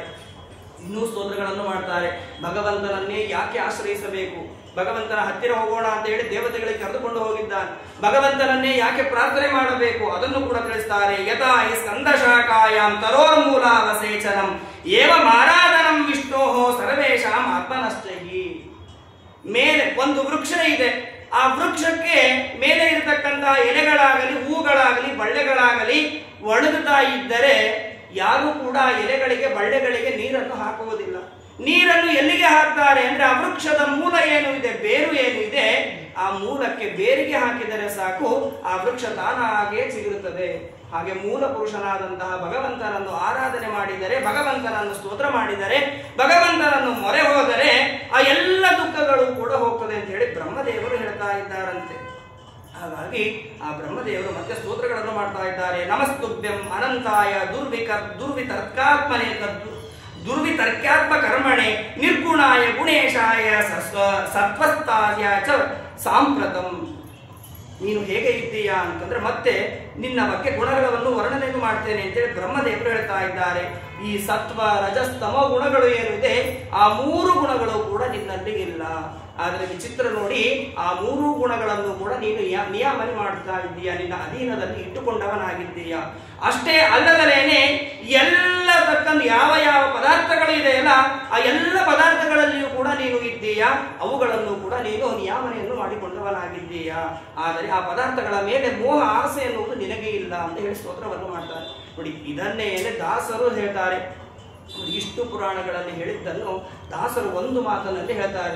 ಏನಂತ ಹೇಳ್ತಾರೆ ಅಂತಂದ್ರೆ, ಎನ್ನಂತ ಭಕ್ತರು ಅನಂತ ನಿನಗಿಹರು, ನಿನ್ನಂತ ಸ್ವಾಮಿ ಎನಗಿಲ್ಲ, ನಿನ್ನಂತ ಸ್ವಾಮಿ ಎನಗಿಲ್ಲ, ಅದರಿಂದ ಭಿನ್ನೈ ಬೇನ್ನಾಸಲ ಎಂದು ನಾನಾ ಪದಾರ್ಥಗಳು ನಾನಾ ಪ್ರಕಾರದಲ್ಲಿ ನೀನಿದ್ದು ಜಗವ ನಡೆಸುವಿ, ನೀನಿದ್ದು ಜಗವ ನಡೆಸುವಿ ಹರಿ ನೀನೆ, ನಾನೆಂಬೋ ನರಗೆ ಗತಿಯುಂಟೆ. ಎನ್ನಂತ ಭಕ್ತರು ಅನಂತ ನಿನಗಿಹರು, ನಿನ್ನಂತ ಸ್ವಾಮಿ ಎನಗಿಲ್ಲ, ನಿನ್ನಂತ ಸ್ವಾಮಿ ಎನಗಿಲ್ಲ, ಅದರಿಂದ ಭಿನ್ನೈಪೇನ್ನಾಸಲ ಎಂದು. ಹಾಗಾಗಿ ಭಗವಂತನನ್ನು ನಾನಾ ತರದ ರೀತಿಯಲ್ಲಿ ಸ್ತೋತ್ರವನ್ನು ಮಾಡಿದಾಗ ಆ ಸ್ತೋತ್ರದಿಂದ ಸಂತೋಷಗೊಂಡಂತಹ ಭಗವಂತ ಅವರಿಗೆ ದರ್ಶನವನ್ನು ಕೊಡ್ತಾ ಇದ್ದಾನೆ. ಹೇಗೆ ಇದ್ದ ಭಗವಂತ ಅಂತಂದ್ರೆ, ಏವಂ ಸ್ತುತಃ ಸುರಗಣೈರ್ ಭಗವಾನ್ ಹರಿರೀಶ್ವರ ತೇಷಾಂ ಆವಿರಭೂತ್ರಾಜನ್ ಸಹಸ್ರಾರ್ಕೋದಯದ್ಯುತಿ. ಒಬ್ಬ ಸೂರ್ಯನನ್ನು ನಾವು ದಿನದಲ್ಲಿ ನೋಡ್ತೇವೆ. ಆ ಸೂರ್ಯನನ್ನು ನೇರವಾಗಿ ಕಣ್ಣಿನಿಂದ ನೋಡುವುದಕ್ಕೆ ನಮಗೆ ಸಾಧ್ಯವಿಲ್ಲ. ಆ ಸೂರ್ಯನ ಪ್ರಕಾಶದಿಂದ ಕಣ್ಣುಗಳು ಮುಚ್ಚಿದಂತೆ ಆಗ್ತದೆ, ಕಣ್ಣುಗಳಲ್ಲಿ ಕಪ್ಪು ಬರ್ತದೆ. ಅಂತಹ ಒಬ್ಬನಲ್ಲ ಇಬ್ಬರಲ್ಲ, ಸೂರ್ಯ 1000 ಸೂರ್ಯರ ಪ್ರಕಾಶದಿಂದ ಕೂಡಿರ್ತಕ್ಕಂತಹ ಭಗವಂತ ಆ ದರ್ಶನವನ್ನು ಆ ದೇವತೆಗಳಿಗೆ ಕೊಟ್ಟಿದ್ದಾನೆ. ಆ ತೇಜಸ್ಸನ್ನು ಕಂಡಾಗ ದೇವತೆಗಳಿಗೆ ಏನಾಗಿದೆ ಅಂದ್ರೆ, ತೇನೈವ ಸಹಸಾ ಸರ್ವೇ ದೇವಾಹ ಪ್ರತಿಹತೇಕ್ಷಣಾಃ ನಾಪಶ್ಯನ್ ಕಂ ದಿಶಃ ಕ್ಷೋಣಿಮಾತ್ಮಾನಂ ಜಾಗ್ರತೋ ವಿಭುಂ. ಆ 1000 ಸೂರ್ಯರ ಪ್ರಕಾಶದಿಂದ ಕೂಡಿರ್ತಕ್ಕಂತಹ ಭಗವಂತನ ದರ್ಶನವಾದಾಗ ದೇವತೆಗಳನ್ನು ನೋಡುವುದಕ್ಕೆ ಶಕ್ತಿಯನ್ನು ಕಳೆದುಕೊಂಡಿದ್ದಾರೆ. ಆಗ ಅವರಿಗೆ ಏನಾಗಿದೆ ಅಂದ್ರೆ, ಎದುರಿಗೆ ಇರತಕ್ಕಂತಹದ್ದು ಯಾವುದು ಕೂಡ ಕಾಣಿಸ್ತಾ ಇಲ್ಲ. ಯಾವುದು ಅಂದ್ರೆ ಗಂ ದಿಶೋ ಕ್ಷೋಣಿಮಾತ್ಮಾನಂ. ಆಕಾಶಗಳಾಗಲಿ ದಿಕ್ಕುಗಳಾಗಲಿ ಭೂಮಿಯಾಗಲಿ ಯಾವುದು ಕೂಡ ಆ ದೇವತೆಗಳ ಕಣ್ಣಿಗೆ ಕಾಣ್ತಾ ಇಲ್ಲ. ಅಂದ ಮೇಲೆ ಭಗವಂತ ಎಲ್ಲಿಂದ ಕಾಣಬೇಕು ಆ ದೇವತೆಗಳಿಗೆ? ನೋಡಿ, ದೇವತೆಗಳಿಗೂ ಕೂಡ ಭಗವಂತ ಕಾಣುವುದಿಲ್ಲ ಅಂದ್ರೆ ನಮ್ಮಂತವರ ಹಣೆಯ ಭಾರ ಮತ್ತೆ ಅಪಾಸ್ತಂ ರಸೋ ಯೋಷ್ಟಮಃ. ಹಾಗೆ ನಮ್ಮಂತವರು ಕೂಡ ದೂರತಾನೇ ಉಳಿದು ಹುಟ್ಟಿದ್ದೇವೆ. ಇನ್ನು ಯಾರಿಗೆ ಕಂಡಿದ್ದಾನೆ ಹಾಗಾದ್ರೆ ಭಗವಂತ ಅಂತಂದ್ರೆ ವಿರಿಂಚೋ ಭಗವಾನ್ ದೃಷ್ಟ ಸಹ ಶರ್ವೇಣ ಭಾರತ ಸ್ವಚ್ಛಂ ಮರಕತಶ್ಯಾಮಂ ಕಂಜ ಗರ್ಭಾರು ರಕ್ಷಣಂ. ರುದ್ರದೇವರಿಗೆ ಮತ್ತು ಬ್ರಹ್ಮದೇವರಿಗೆ ಮಾತ್ರ ಭಗವಂತ ದರ್ಶನವನ್ನು ಕೊಟ್ಟಿದ್ದಾನೆ. ಬ್ರಹ್ಮದೇವರು ಮಾತ್ರ ದರ್ಶನ ಪಡಿತಾ ಇದ್ದಾರೆ, ರುದ್ರದೇವರಿಗೆ ಮಾತ್ರ ದರ್ಶನವನ್ನು ಪಡಿತಾ ಇದ್ದಾರೆ. ಅವರಿಬ್ಬರಿಗೆ ದರ್ಶನವನ್ನು ಕೊಟ್ಟಂತಹ ಭಗವಂತನ ರೂಪ ಹೇಗೆ ಇತ್ತು ನೋಡಿ, ಅವರಿಗೆ ವರ್ಣನೆಯನ್ನು ಮಾಡಿ ಹೇಳ್ತಾರೆ. ಹೇಗೆ ಇತ್ತು ಆ ಭಗವಂತನ ರೂಪ ಅಂತಂದ್ರೆ, ಮರಕದ ಮಣಿ ಯಾವ ರೀತಿಯಾಗಿ ಸ್ವಚ್ಛವಾಗಿ ಶುದ್ಧವಾಗಿದೆಯೋ ಆ ರೀತಿಯಾಗಿ ಶ್ಯಾಮಲ ವರ್ಣದಿಂದ ಕೂಡಿದವನಾಗಿದ್ದಾನೆ. ಕಮಲದ ಗರ್ಭದಂತೆ ಕೆಂಪಾದ ಕಣ್ಣುಳ್ಳವನಾಗಿ ಭಗವಂತ ತಾನು ದರ್ಶನವನ್ನು ಕೊಟ್ಟಿದ್ದಾನೆ. ಅಷ್ಟೇ ಅಲ್ಲದೆ ಮತ್ತೆ ಹೇಗೆ ಇತ್ತು ಭಗವಂತನ ರೂಪ ಅಂದ್ರೆ, ತಪ್ತಹೇ ಮಾವದಾತೇನ ಲಸತ್ಕೌಶೇಯ ವಾಸಸ ಪ್ರಸನ್ನ ಚಾರು ಸರ್ವಾಂಗಂ ಸುಮುಖಂ ಸುಂದರ ಭ್ರುವಂ. ಪೀತಾಂಬರ ಧಾರಿಯಾಗಿದ್ದಾನೆ ಭಗವಂತ. ಶುದ್ಧವಾಗಿರ್ತಕ್ಕಂತಹ ವಸ್ತ್ರವನ್ನು ಭಗವಂತ ಧಾರಣೆ ಮಾಡಿದ್ದಾನೆ. ಸರ್ವಾಂಗಗಳು ಕೂಡ ಪ್ರಸನ್ನವಾದಂತಹ ಮನೋಹರವಾಗಿ ಇದೆ. ಇನ್ನು ಸುಂದರವಾದಂತಹ ಮುಖವನ್ನು ಕಟ್ಟು ಹಾಕಿಲ್ಲ. ಭಗವಂತನ ಮುಖ ಯಾವಾಗಲೂ ಕೂಡ ಸುಂದರವಾಗಿ ಮಂದಸ್ಮಿತವಾಗಿ ಇದ್ದಂತಹ ಸುಂದರವಾದಂತಹ ಮುಖದಿಂದ ಕೂಡಿದವನಾಗಿದ್ದಾನೆ. ಇನ್ನು ಭಗವಂತನ ಹುಬ್ಬು ಹೇಗಿದೆ ಅಂದ್ರೆ, ಸುಂದರ ಭ್ರುವಂ, ಶುದ್ಧವಾದ ಶುಭ್ರವಾಗಿರ್ತಕ್ಕಂತಹ ಸುಂದರವಾದಂತಹ ಹುಬ್ಬುಗಳಿಂದ ಕೂಡಿದವನಾಗಿ ಭಗವಂತ ದರ್ಶನವನ್ನು ಕೊಟ್ಟಿದ್ದಾನೆ. ಇನ್ನು ಭಗವಂತ ಯಾವ ಯಾವ ತರಹದ ಆಭರಣಗಳನ್ನು ಧಾರಣ ಮಾಡಿಕೊಂಡಿದ್ದಾನೆ ಅಂದ್ರೆ, ಮಹಾಮಣಿ ಕಿರೀಟೇನ ಕೇಯೂರಾಭ್ಯಾಂಚ ಭೂಷಿತಂ ಕರ್ಣಾಭರಣ ನಿರ್ಭಾತ ಕಪೋಲ ಶ್ರೀ ಮುಖಾಂಬುಜಂ. ಕಿವಿಗಳಲ್ಲಿ ಆಭರಣವನ್ನು ಧಾರಣ ಮಾಡಿದ್ದಾನೆ. ಎಂತಹ ಆಭರಣ ಇತ್ತು ಅಂದ್ರೆ, ಮಕರ ಕುಂಡಲಗಳನ್ನು ಧಾರಣ ಮಾಡಿಕೊಂಡಿದ್ದಾನೆ. ಜೊತೆಗೆ ಭಗವಂತನ ಕಾಂತಿ ಹೇಗೆ ಇತ್ತು ಅಂದ್ರೆ, ಕಮಲದಂತಹ ಕಾಂತಿ ಉಳ್ಳವನಾಗಿ ಅವನು ಭಗವಂತ ಶೋಭಿಸುತ್ತಾ ಅಲ್ಲಿ ಭಗವಂತನ ದರ್ಶನವನ್ನು ಕೊಟ್ಟಿದ್ದಾನೆ. ಮತ್ತೆ ಯಾವ ತರಹದ ಆಭರಣಗಳನ್ನು ಭಗವಂತ ಧಾರಣೆ ಮಾಡಿದ್ದಾನೆ ಅಂತಂದ್ರೆ, ಕಾಂಚಿ ಕಲಾಪ ವಲಯ ಹಾರ ನೂಪುರ ಶೋಭಿತಂ ಕೌಸ್ತುಭ ಭರಣಂ ಲಕ್ಷ್ಮಂ ವಿಪ್ರತಂ ವನಮಾಲಿನಂ. ವನಮಾಲ ಹಾರವನ್ನು ಧಾರಣ ಮಾಡಿದ್ದಾನೆ. ಕೌಸ್ತುಭ ಎನ್ನುವಂತಹ ಆಭರಣವನ್ನು ಕೂಡ ಭಗವಂತ ಧಾರಣೆ ಮಾಡಿ ಎದೆಯಲ್ಲಿ ಶ್ರೀವತ್ಸ ಚಿತೆಯಿಂದ ಕೂಡಿದವನಾಗಿ ಭಗವಂತ ದರ್ಶನವನ್ನು ಕೊಟ್ಟಿದ್ದಾನೆ. ಇನ್ನು ಆಯುಧಗಳನ್ನು ಧಾರಣ ಮಾಡಿಕೊಂಡು ಬಂದಿದ್ದಾನೆ. ಆಭರಣಗಳ ಜೊತೆಗೆ ಆಯುಧಗಳನ್ನು ಕೂಡ ಭಗವಂತ ಧಾರಣ ಮಾಡಿದ್ದಾನೆ. ಯಾವ ಯಾವ ಆಯುಧಗಳನ್ನು ಇಟ್ಟುಕೊಂಡಿದ್ದಾನೆ ಅಂದ್ರೆ, ಸುದರ್ಶನಾದಿ ವಿಶ್ಚಾಸ್ತ್ರೇ ಮೂರ್ತಿ ಮದ್ಭೇರುಪಾಸಿತಂ ಸರ್ವ ಮರಗಣೈ ಸಾಕಂ ಸರ್ವಾಂಗೈ ಅವನಿಂಗತೈ. ಶುದ್ಧವಾಗಿರ್ತಕ್ಕ ಸುದರ್ಶನ ಶ್ರೇಷ್ಠವಾಗಿರ್ತಕ್ಕಂತಹ ಸುದರ್ಶನ ಆಯುಧವನ್ನು ಧಾರಣ ಮಾಡಿದ್ದಾನೆ. ನಾನಾ ತರದ ಆಯುಧಗಳಿಂದ ಕೂಡಿದವನಾಗಿ ಭಗವಂತ ಬ್ರಹ್ಮದೇವರಿಗೆ ರುದ್ರದೇವರಿಗೆ ದರ್ಶನವನ್ನು ಕೊಟ್ಟಿದ್ದಾನೆ. ಇಂತಹ ವಿಲಕ್ಷಣವಾಗಿರ್ತಕ್ಕಂತಹ ಶ್ರೇಷ್ಠವಾಗಿರ್ತಕ್ಕಂತಹ ರೂಪವನ್ನು ಬ್ರಹ್ಮದೇವರು ನೋಡಿದಾಗ ಬ್ರಹ್ಮದೇವರು ಸ್ತೋತ್ರವನ್ನು ಮಾಡ್ತಾ ಇದ್ದಾರಂತೆ. ಆ ಭಗವಂತನ ರೂಪವನ್ನು ಕಂಡು ಭಗವಂತನಿಗೆ ಹೇಳ್ತಾ ಇದ್ದಾರಂತೆ, ಶ್ರೀ ಬ್ರಹ್ಮೋವಾಚ ಅಜಾಯಿ ಜನ್ಮಸ್ಥಿತ ಸಂಯಮಾಯ ಗುಣಾಯ ನಿರ್ವಾಣ ಸುಕಾರಣವಾಯ ಅಣಾರಣಿಮ್ನೆ ಪರಿಗಣ್ಯದಾಮ್ನೆ ಮಹಾನುಭಾವಾಯ ನಮೋ ನಮಸ್ತೆ. ನೀನು ಹೇಗೆ ಇದ್ದೀಯಾ ಅಂತಂದ್ರೆ ನೋಡಿ, ಮತ್ತೆ ಭಗವಂತನಿಗೆ ಮೇಲಿಂದ ಮೇಲೆ ಹೇಳ್ತಾರೆ, ಉತ್ಪತ್ತಿ ಸ್ಥಿತಿಲಯಗಳು ಯಾವುದು ಕೂಡ ನಿನಗೆ ಇಲ್ಲ. ಕೆಲವರು ಭಗವಂತನಿಗೆ ಜನ್ಮಾದಿಗಳು ಇದೆ ಅಂತ ಹೇಳ್ತಾರೆ. ಹಾಗಾಗಿ ನೀನು ಉತ್ಪತ್ತಿ ರಹಿತನಾದವನಾಗಿದ್ದೀಯಾ. ಜೊತೆಗೆ ನೀನು ಹೇಗೆ ಇದ್ದೀಯಾ, ನಿನ್ನ ಗುಣಗಳು ಹೇಗೆ ಇದೆ ಅಂದ್ರೆ, ಜ್ಞಾನಾನಂದಾದಿ ಗುಣ ಸ್ವರೂಪನಾಗಿ ಇದ್ದೀಯಾ, ಸಚ್ಚಿದಾನಂದಾದಿ ಗುಣಗಳಿಂದ ಪೂರ್ಣನಾಗಿದ್ದೀಯಾ. ಅಣುವು ಕೂಡ ಆಗಬಲ್ಲಿ ಮಹತ್ತಾಗಿಯೂ ಕೂಡ ನೀನು ರೂಪವನ್ನು ತಾಳಬಲ್ಲನಾಗಿದ್ದೀಯಾ. ಹೀಗೆ ಅನೇಕ ರೀತಿಯಾಗಿ ಬ್ರಹ್ಮದೇವರು ಅವರನ್ನು ಸ್ತುತಿಸ್ತಾ ಇರುವಾಗ ಬ್ರಹ್ಮದೇವರು ಭಗವಂತನಿಗೆ ಹೇಳ್ತಾ ಇದ್ದಾರಂತೆ, ನೀನು ನಮಗೆ ದರ್ಶನ ಕೊಟ್ಟದ್ದು ಹೇಗೆ ಆಗಿದೆ ಅಂತಂದ್ರೆ ದೃಷ್ಟಾಂತವನ್ನು ಕೊಟ್ಟು ಹೇಳ್ತಾರಂತೆ. ನಿನ್ನ ದರ್ಶನ ನಮಗೆ ಏನು ಸಿಕ್ಕಂತೆ ಆಗಿದೆ ಅಂತಂದ್ರೆ, ತಂತ್ವಾ ವಯಂ ನಾದ ಸಮುಜ್ಜಹಾನಂ ಸರೋಜನಾಭಾದಿ ಚಿರೇಪ್ಸಿತಾರ್ಥಂ ದೃಷ್ಟ್ವಾ ಗತಾ ನಿವೃತ್ತಿ ಮಧ್ಯ ಸರ್ವೇ ಗಜಾದ ವಾರ್ತಾ ಇವ ಗಾಂಗಮಂಬಂ. ಒಂದು ಕಾಡು ಇದೆ, ಅರಣ್ಯ ಇದೆ. ಆ ಅರಣ್ಯದಲ್ಲಿ ಆಕಸ್ಮಿಕವಾಗಿ ಬೆಂಕಿ ಹತ್ತಿದೆ. ಕಾಡಿನಲ್ಲಿ ಕಾಡುಗಿಚ್ಚು ಹತ್ತಿದೆ. ಅದರಲ್ಲಿ ನಾನಾ ತರದ ಮೃಗಗಳು ಕೂಡ ಸಿಲುಕಿಕೊಂಡು ಮರಣ ಹೊಂದುತ್ತಾ ಇದೆ. ಅದರಲ್ಲಿ ಇರ್ತಕ್ಕಂತಹ ಆನೆಗಳು ಇದೆ. ಆ ಆನೆಗಳಿಗೆ ಕುಡಿಯುವುದಕ್ಕೆ ನೀರು ಬೇಕು. ಸಾಮಾನ್ಯವಾದ ನೀರು ಸಿಕ್ಕರೇನೆ ಪುಣ್ಯ, ಆ ಜೀವಕ್ಕೆ ಬಹಳ ಸಂತೋಷವಾಗ್ತದೆ, ಆನಂದವಾಗ್ತದೆ. ಆದರೆ ಅಂತಹ ಕಾಡುಗಿಚ್ಚಿನಲ್ಲಿ ಸಿಲುಕಿಕೊಂಡಂತಹ ಮದಗಂಧ ಕೂಡಿರ್ತಕ್ಕಂತಹ ಆನೆಗಳಿಗೆ ಗಂಗಾಮಂಬ ಗಂಗಾಜಲ ಸಿಕ್ಕರೆ ಎಂತಹ ಸಂತೋಷವಾಗಬೇಕು. ಹಾಗೆ ನಾವು ದುಃಖದಲ್ಲಿ ಇರುವಾಗ ಸಂಪತ್ತಿನಿಂದ ಎಲ್ಲ ದೇವತೆಗಳು ಕೂಡ ಸಂಪತ್ತನ್ನು ಕಳೆದುಕೊಂಡವರಾಗಿ ದುಃಖ ಪಡುವಂತಹ ಕಾಲದಲ್ಲಿ ನೀನು ಸಿಕ್ಕಿದ್ದೀಯಾ. ಈ ನೀನು ಸಿಕ್ಕದ್ದು ನಮಗೆ ಗಂಗಾಜಲಕ್ಕಿಂತಲೂ ಶ್ರೇಷ್ಠವಾಗಿದೆ. ಅರ್ಥಾತ್ ನಿನ್ನ ದರ್ಶನದಿಂದ ನಾವು ಎಲ್ಲವನ್ನೂ ಕೂಡ ಪಡೆದಂತೆ ಆಗಿದ್ದೇವೆ ಅಂತ ಹೇಳಿ ಬ್ರಹ್ಮದೇವರು ಸ್ತೋತ್ರವನ್ನು ಮಾಡ್ತಾ ಇದ್ದಾರೆ. ಜೊತೆಗೆ ನಿನ್ನ ಮುಂದೆ ನಾವೆಲ್ಲರೂ ಕೂಡ ಹೇಗೆ ಇದ್ದೇವೆ ನೋಡಿ. ಪ್ರತಿಯೊಂದಕ್ಕೂ ಕೂಡ ಬ್ರಹ್ಮದೇವರು ಹೇಳ್ತಾರೆ, ಕೆಲವರು ಬೇರೆ ಬೇರೆ ದೇವ ದೇವತೆಗಳು ಸರ್ವೋತ್ತಮ ಅಂತ ಹೇಳ್ತಾರೆ. ಆದ್ರೆ ಇಲ್ಲಿ ಬ್ರಹ್ಮದೇವರು ಹೇಳ್ತಾ ಇದ್ದಾರೆ, ನಾನಾಗಲಿ ಅರ್ಥಾತ್ ಬ್ರಹ್ಮದೇವರಾಗಲಿ ರುದ್ರದೇವರಾಗಲಿ ಬೇರೆ ಬೇರೆ ಪ್ರಜಾಪತಿಗಳ ಬದಲಾಗಿರ್ತಕ್ಕಂಥ ದೇವತೆಗಳಾಗಲಿ ನಿನ್ನ ಮುಂದೆ ನಾವು ಹೇಗೆ ಇದ್ದೇವೆ ಅಂತಂದ್ರೆ, ಅಹಂ ಗಿರಿತ್ರಶ್ಚ ಸುರಾದಯೋ ಯೇ ದಕ್ಷಾದಯೋಗ್ನೇರಿವಕೇತವಸ್ತೆ ಕಿಂವಾ ವಿದೇಶೇ ವಿದೇಮೇಶ ಪೃಥಕ್ ವಿಭಾವಿತ ವಿದತ್ವಶಂ ನೋ ದ್ವಿಜದೇವ ಮಿತ್ರ. ಬ್ರಹ್ಮದೇವರು ಹೇಳ್ತಾರೆ, ಶಿವನಾಗಲಿ ನಾನಾಗಲಿ ಇಂದ್ರದೇವರಾಗಲಿ ಅಥವಾ ದಕ್ಷ ಪ್ರಜಾಪತಿಗಳಾಗಲಿ ಎಲ್ಲರೂ ಕೂಡ ನಿನ್ನ ಮುಂದೆ ಹೇಗೆ ಇದ್ದೇವೆ ಅಂದ್ರೆ, ಅಗ್ನಿ ಇದ್ದ ಹಾಗೆ ಅಲ್ಲ, ಅಗ್ನಿಯ ಕಿಡಿಗಳು ಇದ್ದ ಹಾಗೆ ನಾವು ಇದ್ದೇವೆ. ಅರ್ಥಾತ್ ಅಗ್ನಿಯ ಕಿಡಿಗಳು ಯಾವುದರಿಂದ ಹುಟ್ಟುತ್ತದೆ ಅಂದ್ರೆ, ಅಗ್ನಿ ಇದ್ದರೆ ಮಾತ್ರ ಅಗ್ನಿಯ ಕಿಡಿಗಳು ಹುಟ್ಟುತ್ತದೆ. ಹಾಗೆ ನಾವು ಕಿಡಿಗಳಂತೆ ಇದ್ದೇವೆ. ಹಾಗಾದ್ರೆ ನಮ್ಮನ್ನು ಹುಟ್ಟಿಸುವವನು ನೀನು ಹೇಗೆ ಇದ್ದೀಯಾ ಅಂದ್ರೆ, ಅಗ್ನಿ ಇದ್ದ ಹಾಗೆ ಇದ್ದೀಯಾ ಅಂದ್ರೆ ಮೂಲ ಪುರುಷನು ನೀನಾಗಿದ್ದೀಯಾ, ನಿನ್ನಿಂದ ನಾವು ಜನ್ಮವನ್ನು ಅವತಾರವನ್ನು ಪಡೆದಿದ್ದೇವೆ ಅಂತ ಹೇಳಿ ಬ್ರಹ್ಮದೇವರು ಸ್ತೋತ್ರವನ್ನು ಮಾಡ್ತಾ ಇದ್ದಾರೆ. ಅದರ ಜೊತೆಗೆ ತನ್ನ ಸ್ತೋತ್ರದಲ್ಲಿ ಭಗವಂತನಿಗೆ ಬ್ರಹ್ಮದೇವರು ಹೇಳ್ತಾ ಇದ್ದಾರಂತೆ, ಏಕ ಏಕ ಏವೇಶ್ವರಸ್ತಸ್ಮಿನ್ ಸುರಕಾರ್ಯೇ ಸುರೇಶ್ವರ ವಿಹತ್ತು ಕಾಮಸ್ಥಾನಾಹ ಸಮುದ್ರೋನ್ಮತನಾದಿವಿಹಿ. ಬ್ರಹ್ಮದೇವರು ಹೇಳ್ತಾರಂತೆ ಭಗವಂತನಿಗೆ, ನೀನು ಸರ್ವ ಸಮರ್ಥನಾಗಿ ಇದ್ದೀಯಾ. ಯಾವ ಕಾರ್ಯದಲ್ಲಿ ಅಂದ್ರೆ, ಇಂತಿಂತಹ ಕಾರ್ಯದಲ್ಲಿ ಅಲ್ಲ, ಎಲ್ಲ ಕಾರ್ಯದಲ್ಲಿಯೂ ಕೂಡ ಸರ್ವ ಸಮರ್ಥನಾಗಿದ್ದೀಯಾ.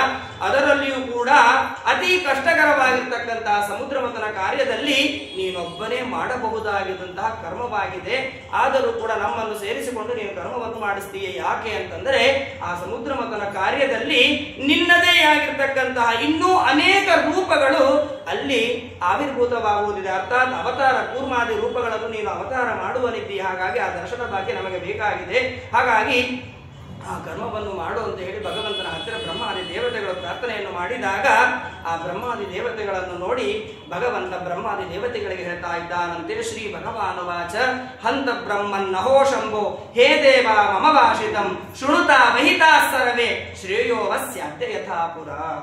ಭಗವಂತ ಹೇಳ್ತಾ ಇದ್ದಾನೆ. ನೋಡಿ, ಭಗವಂತ ಹೇಳುವುದು ಕೇವಲ ದೇವತೆಗಳಿಗೆ ಮಾತ್ರ ಅಂತ ನಾವು ತಿಳಿದುಕೊಂಡಿದ್ದೇವೆ. ಯಾಕೆಂದ್ರೆ ನಮ್ಮ ಸ್ವಭಾವವೇ ಹಾಗಿದೆ. ಯಾರಾದರೂ ಜೀವನದಲ್ಲಿ ತಪ್ಪು ಮಾಡಿದರೆ ಅವರಿಗೆ ಯಾರಾದರೂ ಪಕ್ಕದಲ್ಲಿ ಇದ್ದವರು ಬುದ್ಧಿ ಹೇಳ್ತಾ ಇದ್ರೆ ಅವನು ತಪ್ಪು ಮಾಡಿದ್ದಾನೆ, ಅವರಿಗೆ ಹೇಳ್ತಾರೆ, ನಮಗೇನು ಸಂಬಂಧ ಇಲ್ಲ ಅಂತ ನಾವು ತಿಳಿದುಕೊಳ್ತೇವೆ.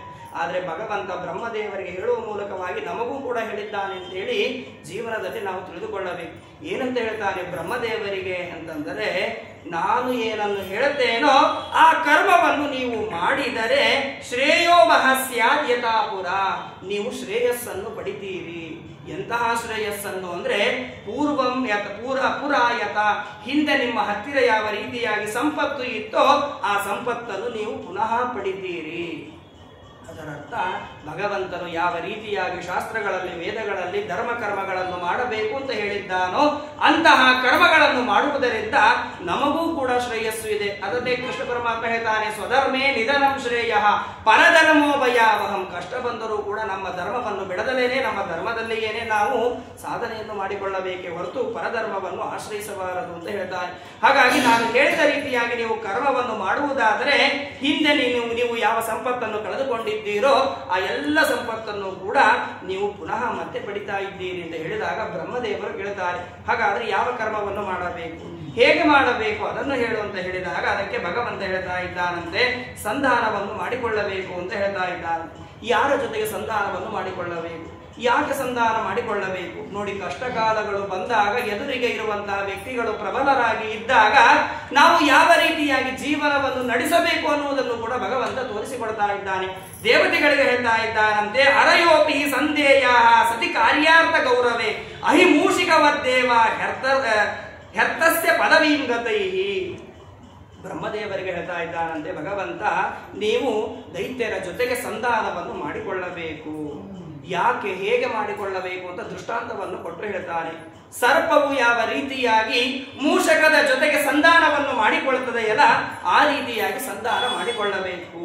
ಯಾಕೆ ಅಂದ್ರೆ ಸ್ವಾಭಾವಿಕವಾಗಿ ಹುಟ್ಟುತ್ತಾನೆ ಸರ್ಪ ಮತ್ತು ಮೂಷಕಗಳು ಏನಿದೆ ಅವುಗಳು ಶತ್ರುಗಳಾಗಿ ಇದೆ. ಆದ್ರೆ ಕಷ್ಟಕಾಲ ಬಂದಾಗ ಸರ್ಪ ಮತ್ತು ಮೂಷಕ ಏನಿದೆ ಅವುಗಳು ಸಂಧಾನ ಮಾಡಿಕೊಳ್ಳುತ್ತದೆ.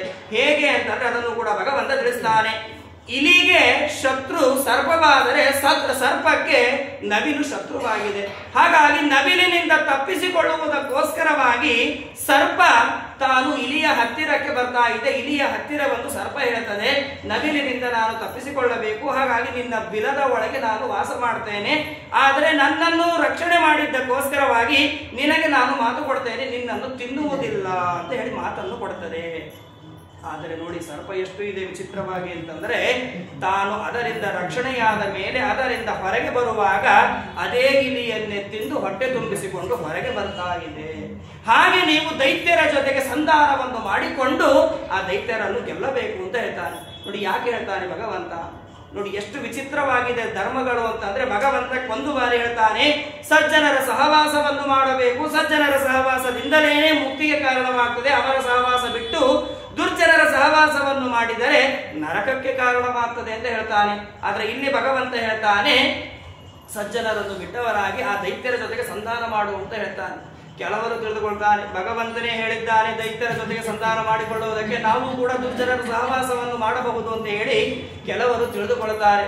ಆದ್ರೆ ನಾವು ಮಾಡುವ ದುರ್ಜನರ ಸಹವಾಸ ಹೇಗೆ ಇದೆ, ಅವರು ಮಾಡುವ ದುರ್ಜನರ ಸಹವಾಸ ಹೇಗಿದೆ ಅನ್ನುವುದಕ್ಕೂ ಕೂಡ ದಾಸರು ಹೇಳ್ತಾರೆ. ನಾವು ಹೇಗೆ ಸಹವಾಸವನ್ನು ಮಾಡಿದ್ದೇವೆ ಅನ್ನೋದು ನೋಡಿ ಹೇಳ್ತಾರೆ ದಾಸರು. ನಮ್ಮ ನಿತ್ಯ ಕರ್ಮಗಳನ್ನು ನಾವು ಬಿಟ್ಟವರಾಗಿದ್ದೇವೆ. ಹೇಗೆ ಕರ್ಮಗಳನ್ನು ಬಿಡುತ್ತೇವೆ, ಜೀವನದಲ್ಲಿ ದುರ್ಜನರ ಬೇರೆ ಜನಗಳ ಸೇವಾದಿ ಕರ್ಮಗಳನ್ನು ಮಾಡ್ತೇವೆ ಅಂತ. ಹೇಗೆ ಕರ್ಮಗಳನ್ನು ಮಾಡ್ತೇವೆ ಅಂದ್ರೆ, ಸಾಕು ಸಾಕು ಮನುಜ ಸೇವೆಯು ರಂಗಯ್ಯ ರಂಗ, ಸಾಕು ಸಾಕು ಮನುಜ ಸೇವೆಯು, ಸಾಕು ಸಾಕು ಮನುಜ ಸೇವೆ ಮಾಡಿದಣಿದು ನೊಂದೆ ನಾನು, ಬೇಕು ನಿನ್ನ ಪಾದ ಭಜನೆ ಕೊಟ್ಟು ಸಲಹೋ ರಂಗಯ್ಯ, ಸಾಕು ಸಾಕು ಮನುಜ ಸೇವೆಯು. ಹೊತ್ತಾರೆದ್ದು ಹೋಗಿ ನಾನು ಪರರ ಚಿತ್ತ ವೃತ್ತಿಯನ್ನು ತಿಳಿದು, ಹತ್ತರಿದ್ದು ಹಲವು ಕೆಲಸ ವೃತ್ಯನಂತೆ ಮಾಡಿ, ಹೊತ್ತಾರೆದ್ದು ಹೋಗಿ ನಾನು ಪರರ ಚಿತ್ತ ವೃತ್ತಿಯನ್ನು ತಿಳಿದು, ಹತ್ತರಿದ್ದು ಹಲವು ಕೆಲಸ ವೃತ್ಯನಂತೆ ಮಾಡಿ, ರಿಕ್ತ ಹಸ್ತದಿಂದ ಮನೆಯ ಸೇರುವೆ, ಆಸೆಗಾಗಿ ಮತ್ತೆ ಕಂಡ ಕಡೆಗೆ ತೊಲಗುವೆ, ಬಂದು ಅಪರಾತ್ರಿಯಲ್ಲಿ ತಿಂದು ವರಗುವೆ, ರಂಗಯ್ಯ ರಂಗ ಸಾಕು ಸಾಕು ಮನುಜ ಸೇವೆಯು. ಅಷ್ಟೇ ಅಲ್ಲದೆ ಮತ್ತೆ ನಾವು ಹೇಗೆ ಇದ್ದೇವೆ ಅಂತಂದ್ರೆ, ಶ್ವಾನದಂತೆ ಇದ್ದೇವೆ, ನಾಯಿಯಂತೆ ಇದ್ದೇವೆ ಅಂತ ಹೇಳ್ತಾರೆ. ಯಾಕೆ ಅಂತಂದ್ರೆ, ಸ್ನಾನ ಸಂಧ್ಯಾನುಷ್ಠಾನ ನೇಮವೆಲ್ಲ ತೊರೆದು ಬಿಟ್ಟು ಹೀನನಾಗಿ ಕೆಟ್ಟ ಜನರ ಮನೆಗಳನ್ನು ತಿರುಗಿ ತಿರುಗಿ ಶ್ವಾನದಂತೆ ದಿನವ ಕಳೆವೆನೋ, ದುರಾಸೆಯನ್ನು ಮನದಲ್ಲಿಟ್ಟುಕೊಂಡು ಕುದಿವೆನೋ, ಕೊನೆಗೂ ಎಳ್ಳು ಕಾಡಿನಷ್ಟು ಸುಖವ ಕಾಣೆನೋ, ರಂಗಯ್ಯ ರಂಗ ಸಾಕು ಸಾಕು ಮನುಜ ಸೇವೆಯು. ಹಾಗಾಗಿ ದುರ್ಜನರ ಸಹವಾಸದಿಂದ ನಮಗೆ ಆಗುವಂತಹ ಫಲ ಏನು ಅಂದ್ರೆ ಅನರ್ಥವೇ ಕಾರಣ. ಆದ್ದರಿಂದ ನಾವು ಮನುಷ್ಯರಾದವರು ಸಜ್ಜನರ ಸಹವಾಸವನ್ನು ಮಾಡಬೇಕು ಅನ್ನುವುದನ್ನು ತಿಳಿಸಿಕೊಡ್ತಾರೆ. ಇದೇ ಮಹಾಭಾರತಗಳಲ್ಲಿ ತಿಳಿಸಿಕೊಡ್ತಾರೆ ನಾರದರು.